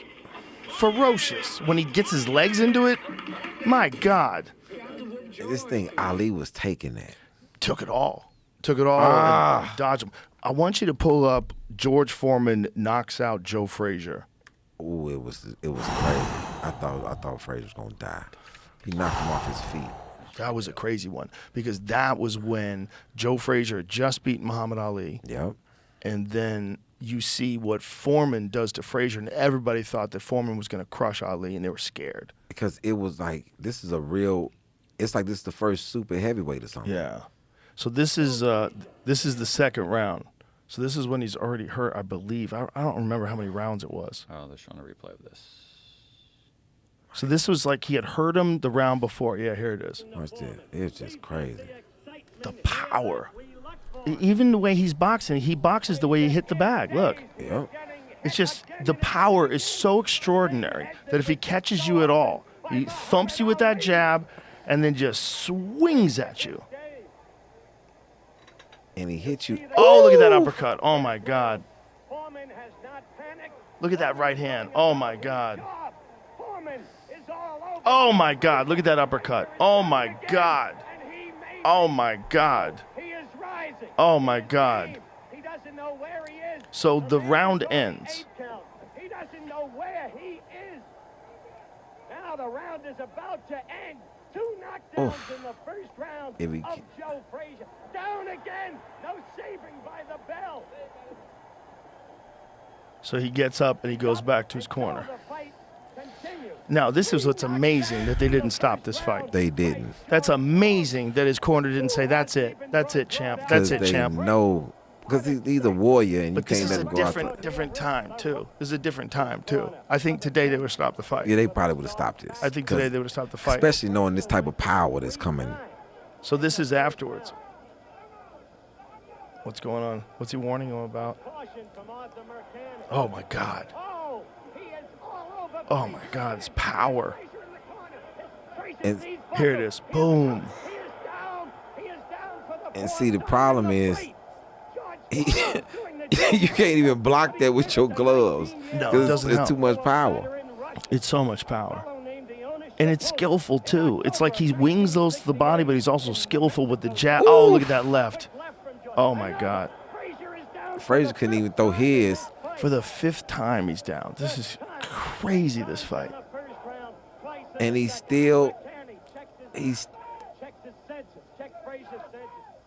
boom, boom, boom.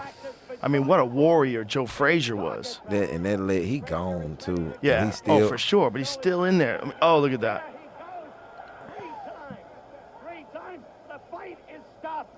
Oh man. Oh my God, it's not stopped. Okay, they're stopping the fight. Crazy. It was crazy. And Ali sitting on the couch like, here go my shot. This who I want to fight. Do you know that Hunter S. Thompson flew to Africa to watch that fight and was so scared that Ali was going to get killed, and so he didn't want to see Ali get the fuck beaten out of him, so he stayed in his hotel. He stayed in his hotel and he got drunk and he floated around on the pool, on a pool floaty. And then afterwards he found out that Ali won. So they'd flown him to Africa to report. Rolling Stone flew him there. That's crazy. He just completely failed. Didn't go there at all. It's like, no, I'm not. Put on a Nixon mask and he was floating around on a pool floaty. There's like video of him doing it. Because I don't want to see. Because he didn't want to see his hero get killed. Everybody thought he was going to get killed. Everybody saw that fight and they thought he was going to get killed. They said, "There's no way. How is he going to beat him?" Sounds back. Finally figured Oh, here we go. But I mean, the video's over. Yeah, but it's cool. But my God, man, that era. That era of boxing. The Hagler is still Hagler and Tommy Hitman Hearns. Yeah. It's like they hated. It's like whatever went on between them. Yeah. Like, hey man, I'm not coming to box you. Yeah. I am coming to fight with gloves on. That's it. Yeah. This is the only thing. That's and it's like you thought that Hagler was out of there, and Hagler like, nope. I'm going to kill him. Do you understand? Yeah. Like, I don't care about being down. Well, he didn't get knocked down. It's like he was in the, like I'm saying, behind in the fight. It's like I'm not concerned about none of that. No, hey nothing. man, second round we gonna see about it. Yeah. Like it was that first round was crazy. Crazy. And Hearns broke his hand in the first round. Yeah, crazy. And Hearns cracked him a few times. That's what I'm saying. He was like, but Hagler had a legendary chin. Man. Legendary chin. And that's why he hated how Ali beat him. I mean, how Sugar Ray beat him with the pity pat shots. Yeah. Like, it's like you can see him looking at him like, what the fuck are you doing with this pity pat shit in the last 10 seconds? Like, yo man, what the fuck is he doing? Like, why does he keep massaging my arms? Like, it was terrible. That wasn't the best, but I do respect the fact that he left. He's like, Yeah, that's he it. did. I'm going to go to Italy and be a movie star. Yeah, I'm done. I'm done. Yeah. There's only a few guys that have ever just said, that's it, and never came back. Did you see anybody better than Pernell Whitaker? No, never. No, not defensively. He was a fucking genius. He was a genius. He got robbed against Chavez. Yeah, he did. Damn sure. Yeah, If I did a movie, like I know a movie that I want to do about me coaching Girls Summer League, but if I did a movie, I would want to play Pernell Whitaker. Oh my God. Sweet Pea is like that's one of the most phenomenal boxers. He was so creative. Oh man, He was so slick in there. Like his movement was so like. See if you find a Pernell Whitaker highlight. He was a bummer, man, when he died. Yeah, his footwork was phenomenal. Yeah, he was a part of that crew that was like Meldrick Taylor, Mark Breland. Remember those guys? Yeah, dude. But he was just so slick, just so hard to hit. Oh, this is him and Chavez. Oh, the highlights are part of it. Look at that. I mean, come on, man. I know that was a real bummer, man. That decision. Most people disagreed with that decision. He was so slick. And hit so hard. Oh, so accurate too. Oh, look at that. Oh my goodness.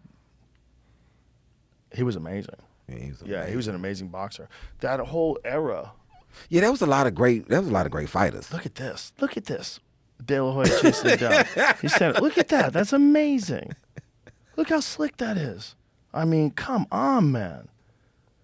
Who fucking moves better than that guy? Look at that. That's insane. Nothing. You get nothing. And it's Oscar De La Hoya. I mean, it's not a regular dude. Yeah, It's the fucking golden boy. Yeah. Look at this. It's insane. Insane. He literally dropped down to his butt. I mean, he's so slick. Like nobody else, man. Look at this. Rolling with shots. It's like as the shots are coming at him, I mean, amazing. Slip, and then slip, miss, then boom. Let me give you one on the way out. Nothing is touching him. It's insane. Look at him. I mean, this is incredible. That's how good he was, man. He was so fucking good. So good. So was Meldrick Taylor in the early days. Yeah, Meldrick Taylor. Meldrick Taylor was winning against Julio Cesar Chavez until he landed one punch. One punch in the last round, and then Richard Steele stops the fight with 2 seconds to go. Richard Steele. That was crazy. It's like when the best to ever do it, you watch get dropped. Roy, man. Yeah. Roy, man. He was so. And then he started rapping. And Roy Jones Jr. started rapping, it was over. I was like, damn. I say, man, he got to stay with boxing, man. He started playing basketball and doing everything else. And then he get rocked. Yeah. Well, and Antonio Tarver was good. fucking Tarver insane. was fucking good. Remember when Tarver talked to him right before the fight? Got any excuses tonight, Roy? Any excuses tonight, Roy? Like, like whoa. Tarver was you seen it. Like, it's going to be a problem. Yeah. Like, it's gonna be a problem. Tarver was competitive at heavyweight. He went all the way up to heavyweight. Tarver was a good fighter. Very good fighter. Very good fighter. Very difficult to deal with. And when he knocked out Roy, everybody's like, holy shit. And then Glenn Johnson did it, and that was a scary one. Remember that one? Yeah, his mitt was up a pretty long time. But they was sweeping. They was sweeping and everything. Those scare me. Those kind of scare me when someone stiffens up. Yeah. And to have it happen after the Tarver KO, those are the kinds that scare me, because sometimes a fighter is still recovering from the initial knockout, and they've just convinced themselves they're okay. And they not ready. No, man. That's why Manny Pacquiao, after Marquez knocked him out, Freddie Roach said, I want you to take a year off, a whole year. You want to still work together? I want you to take a year off. That was a bad knockout. That was. That was a bad one. That was a bad Marquez is a bad man. He's a bad man. And shit, it looked like he was on all the good stuff for that.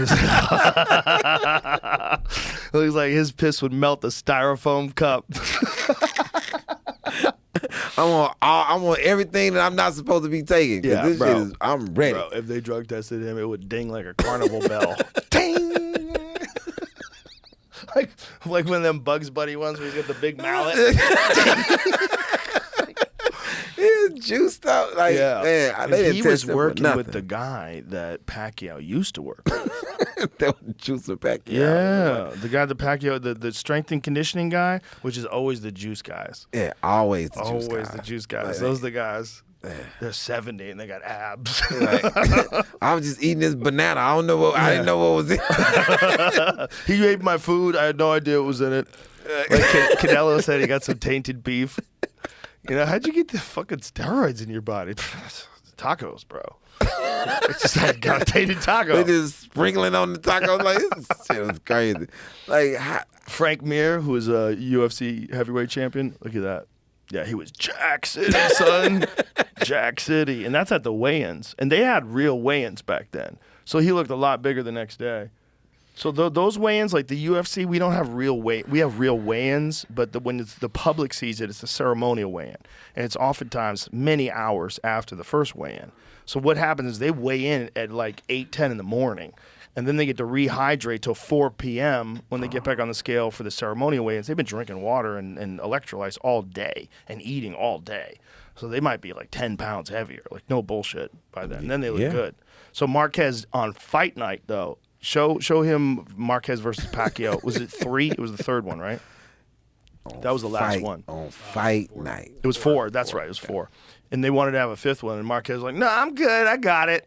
I got this one. Sorry. You got me, but I got you, motherfucker. I got you where it counts. He was Jack City, son. Man, look at his arm. Yeah, man, he was like fucking jacked. And he was doing a lot of like crazy workouts for that fight, too. A lot of dumbbell shit. Oh, my God. Look at the fucking power behind that shot. My God. Look at Manny. Look at that. God damn. Look at the power behind that shot. I just lost it. There's another one. Manny Pacquiao Damn, man. Pac-Man was getting packed. And then when he literally, like, that's it right there, Jamie. That's it. Yeah, that's it. He literally ran into that shot, looking to land a shot, and Marquez timed it perfectly. To watch a great like him get flatlined is always so strange. Yeah. Like you're so used to seeing him doing that to like Ricky Hatton, right? Right? Yeah. Remember that fight? Holy shit. because Ricky Hatton Ricky Hatton got it. He got it from He Pacquiao. got it from Pacquiao. And then when he got it from Floyd, he ran into the buckle. Yep. Like, I'm like, man, what the hell is going on? Because Floyd got him first, right? Yeah, Floyd got him first, Yeah. and then Manny leveled him. Yeah, Manny flatlined him. Oh, my God. Look at the power behind this. Watch this. Oh, my God. Oh, my God. I mean, the way his head snaps back and he falls. Look at this lady over here. Look at her. It's like, oh, my God, he's dead. Yeah, look at her. Look at him. He's like, yeah, Viva Mexico! He has zero concern. Look at him. I mean, Pacquiao is out cold. Is he down? Yeah. Okay. Hey! Like, he didn't give a shit. I mean, that's like a gunshot wound. Look at this. Boom! I mean, it is the perfect punch. That might be one of the it is one of the greatest punches, one-punch knockouts in the history of boxing. With the consequences on the line, with all on the line, with these two guys being world champions. Did the That back one end short punch say shot like get that? cracking? Is that what it said? It's get cracking. You just got hilarious. fucking rocked. You got cracked. Yeah, You got what you asked for. That was a wild fucking 4 fights between those two guys. Get cracking on his shorts. He's a hell of a pool player. He is. Yeah, like world class. Yeah. What? Yeah, like professional level pool player. Legitimately. Yeah. Like Minnesota Fats type? Minnesota Fats wasn't really Minnesota Fats. Minnesota Fats was New York Fats. And then when the movie The Hustler came out with Jackie Gleason and Paul Newman in 1963, I think. Was it 63? When that movie came out, the movie was so popular that New York Fats changed his name to Minnesota Fats and said the movie was all about him. But it wasn't. He was just his name was Rudolph Walderone. And he was a good pool player. But he was not at the level of like Willie Mosconi, who was like the world champion at the time. He was just a really good talker. He was just a smooth talking hustler character. Man, it's some guys that grew up in pool halls that would beg to differ if they was great. Yeah. If who was great? Any of them guys. It's some guys who never even got noticed. They just been playing in pool halls all their life. Like, yeah, because I know them guys who talk. I wish Minnesota Fats would come down. I'll wear his ass out. Yeah. Well, they probably would wear Minnesota Fats out, but he would play in one pocket. He really didn't gamble in anything other than one pocket, I think. That was like I'm sure he played 9-ball too, but I mean, like when he would play big games against people, he liked to play in one pocket. He could play everything though. He was like a real professional class pool player. He was a hustler. But Willie Mosconi was like the world champion. Willie Mosconi, his high record of running balls in a row was like 526 balls in a row. See, it lasted for decades. That's the person that's in public, Joe. That's the public. That's person. not really true. Yeah, see, it's not really true because in the pool hustlers. world, in the pool world, everybody gets found out, especially today. Because they gamble. Because the great players, the best players, they all gamble. You ever heard of Minnesota Red? I'm sure there is a Minnesota Red. I'm telling you, somebody. But believe me, this is my world. Like I literally came up in pool halls. My I know a lot about pool hustling. This is my dad on his own stick and all this, and you always say, "Hey man, if I don't go shoot, we don't eat," which wasn't true because he owned the company, but he was a pool shark. I'm sure there's a lot of pool sharks. And it's some guys out there that I used to be in the pool hall. I'm like, dang, if they went public, like if that was, that they got into, you think everybody makes it to? Like it's some basketball legends that played at Rutgers, right? Right. And in everybody's mind, you talk about Dr. J, they like, come on, man, Willie Earl? Right. Willie Earl was the coldest, but only people there know about Willie Earl. Yeah. You know what I'm saying? Well, there's guys like that in pool. Yeah. But here's the thing. Everybody knows about them.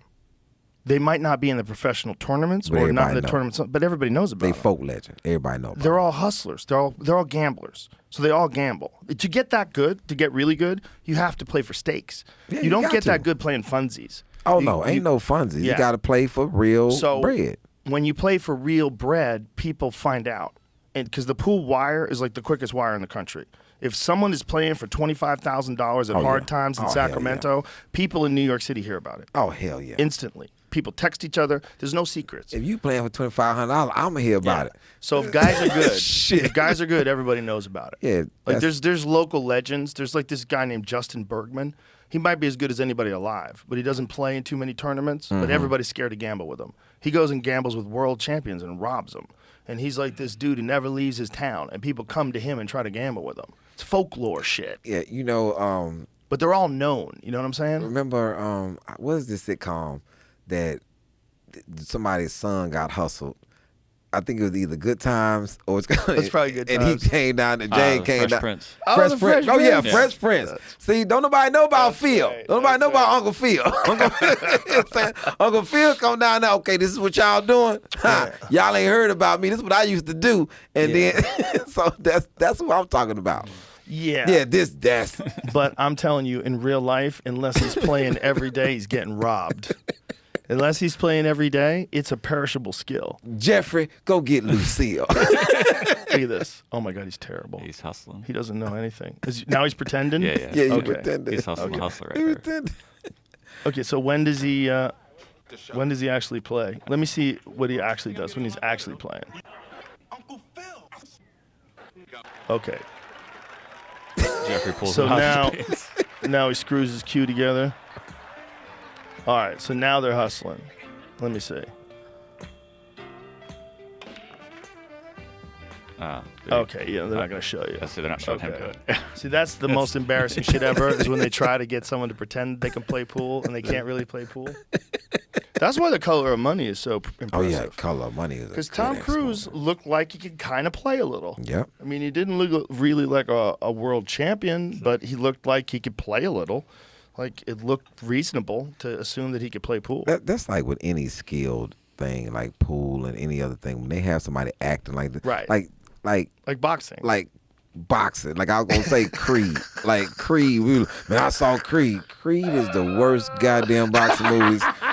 Like I'm like, man, Will Smith did better than Muhammad Ali than fucking Creed. Will Smith did good. Yeah, in he Muhammad did Ali. good. That's what I'm He saying. looked good in Muhammad Ali. But Creed, I'm like, man, if you don't get these dance steps the fuck out of here, like, like this, I'm like, that is fucking terrible. Like, like this is like you can tell they were just doing, hey, count all the pad work. Like, hey, look, 1, 2, 3, turn your body. 1, 2, 3, turn your body. Like, God, this is so terrible. Creed is so hard. stupid. It's so stupid. Like, I can't particularly watch. Like if you watch me watch Oz or any drug dealing movie or any locked up thing, it's the most excruciating thing happening to my face. I'm like, this is how I feel. Man, this some. They don't even go like that. Like, it's it's terrible. Like I'd rather watch something else that I don't know anything about and just be intrigued, like, oh, maybe that could be happening. But this, I'm like, man, what the fuck are they doing? Whereas I would watch it and I'd be like, I guess that's how it goes down. Like, and I'm sitting over there so frustrated next to you, it's whispering. It's like, Joe, that's not how it go. Man, I'm trying to watch the movie. Joe, that's not how it actually goes. Don't explain it to me later. Like, I'm enjoying this. Explain it to me later. I'm like, I'm gonna go to the lobby. I'm gonna go to the lobby because I hate this. Like, it's gotta drive people crazy to play piano. They see someone faking it. That's gotta drive people crazy. Just fucking moving. It's not even your fucking body movement. Like none of this is your body movement. Like I would hate that. Nobody plays piano anymore. Think about that. You had Ray Charles, you had Little Richard, you had people like no. John Legend still play the piano. Oh, does he? People definitely play piano. Yeah, but not like back in the day. Yeah, Jerry Lee Lewis, got more instruments now. Billy Joel. I know. I'm not. It's not a judgment. I'm not saying it's not a judgment. No, people I'm just play. saying it's interesting. Like there used to be so many Elton John. There were so many piano acts. There were like these big piano acts back in the day. I think Usher may play one or two songs in his opening in his Vegas. Like I don't know, but it is people that play. Like John Legend definitely plays the piano. Okay. Like in every commercial and everything. Like he is definitely. loop. Yeah, like I knew what you meant, but there's also a lot of people. There's other stuff to do, you know. Right, but what I'm saying is that it used to be like a viable kind of music. yeah, like guitar is still prevalent. Like Yes. most people still play the guitar and the drums. Yeah. Like most people don't pull out. I get what you're saying, Yeah. but it is people who like There's something super sincere about singing a song while you're playing the piano. like Goodbye, Norma Jean. Instead of just standing there. it's very sincere. I felt that. You It's know like, what I mean? Like Yeah, you know what I'm saying? Yeah, that's very personal. You know what I mean? Yeah, like the guitar don't give you that type of feel. Right, like, right. Like They're sitting down. It's very emotional. goodbye, no G. You know what I'm saying? Makes you cry. If he's just standing there. That's what John Legend. That's why John Legend do it. So, Yeah. what is this song? Ordinary People. I think he always leans in. We're just, and you just as soon as you hear, it, you like, we are just ordinary people. Like John Mayer was doing. Oh, He yeah. was doing something live where he was just doing like a live storytelling show, and he had like a piano and just You know what's figuring weird out about songs this? There's no back to that piano. How about you face the audience? You fucking. What are you doing, bro? It's like I see his stomach before I saw the piano. Like straighten your shirt.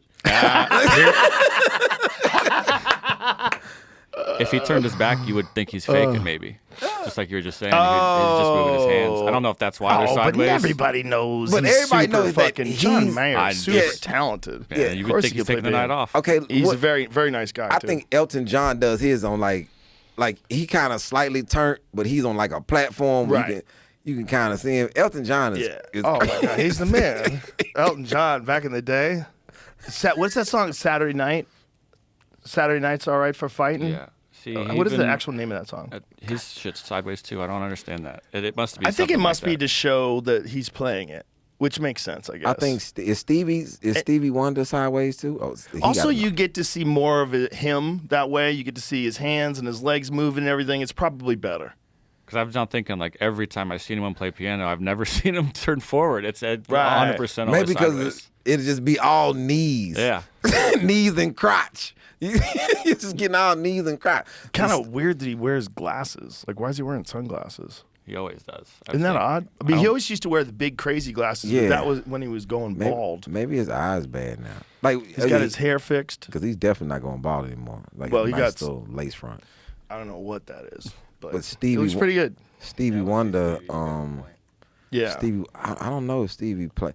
Ray Charles never played to the side. I mean the front. Either. I think they always played that way. I think it was probably because, there are those pianos that'll play themselves. And so people probably want to see you moving around. They want to see you actually doing it. See if Like, you could find. sometimes he Stevie, sits behind like that's Yeah. what people don't play no more, the harmonica. So here's he's sitting behind keyboards. Is he facing the crowd? I can't tell.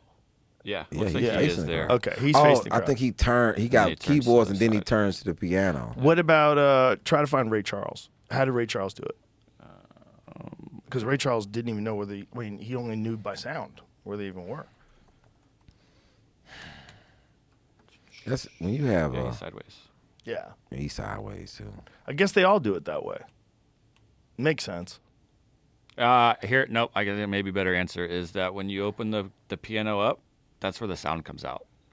Oh, And it should be going because it towards goes the like audience. this. Yeah. Oh, that makes sense. And then maybe it's just traditional that they all just do it that Oh, way, that's too, that but top thing. So Yeah, I that was just top thinking about acts it, as like, like yeah. sound bounces You off point the of sound it. the other way, it's going to be not a good concert. Oh, that's Big pretty sound. badass. Probably most of the reason why. Oh, that makes sense. That's pretty cool that they designed the top like that. It's like a sideways harp or enclosed harp. Yeah. Okay. But these pianos don't do that, so that kind of defeats what I just All right. I got to wrap this up. Tell everybody the names of your specials, where they can get them. Domino Effect 2, Lost. They can go right on to my website, alisiddiq.com, or And they it's can go Ali right on Siddiq Comedy on Instagram. Is that what it is? What do you on Instagram? No, Ali Siddiq on Instagram. Just Ali What Siddiq. is Ali Siddiq Comedy? What's that? Oh, that's the YouTube. Oh, your YouTube. That's my YouTube. Oh, really? Yeah, Ali Siddiq Comedy is my YouTube. Oh, because it says at Ali Siddiq. That's why I was confused. So it's Ali Siddiq Instagram, Ali Siddiq Twitter. Yeah, AliSiddiq.com. on Twitter is Ali_speaks on Twitter. But this Lost is on YouTube. You can go straight to YouTube and watch it for free, or you can go to the website and watch it for free. It's the actions. No sneak And it's all available. It's all available right now. Ladies and gentlemen, Ali Siddiq. Thank you, brother. Thank you. Appreciate it. Thank It was a lot of fun. Thank you. Same. All right. Bye, everybody.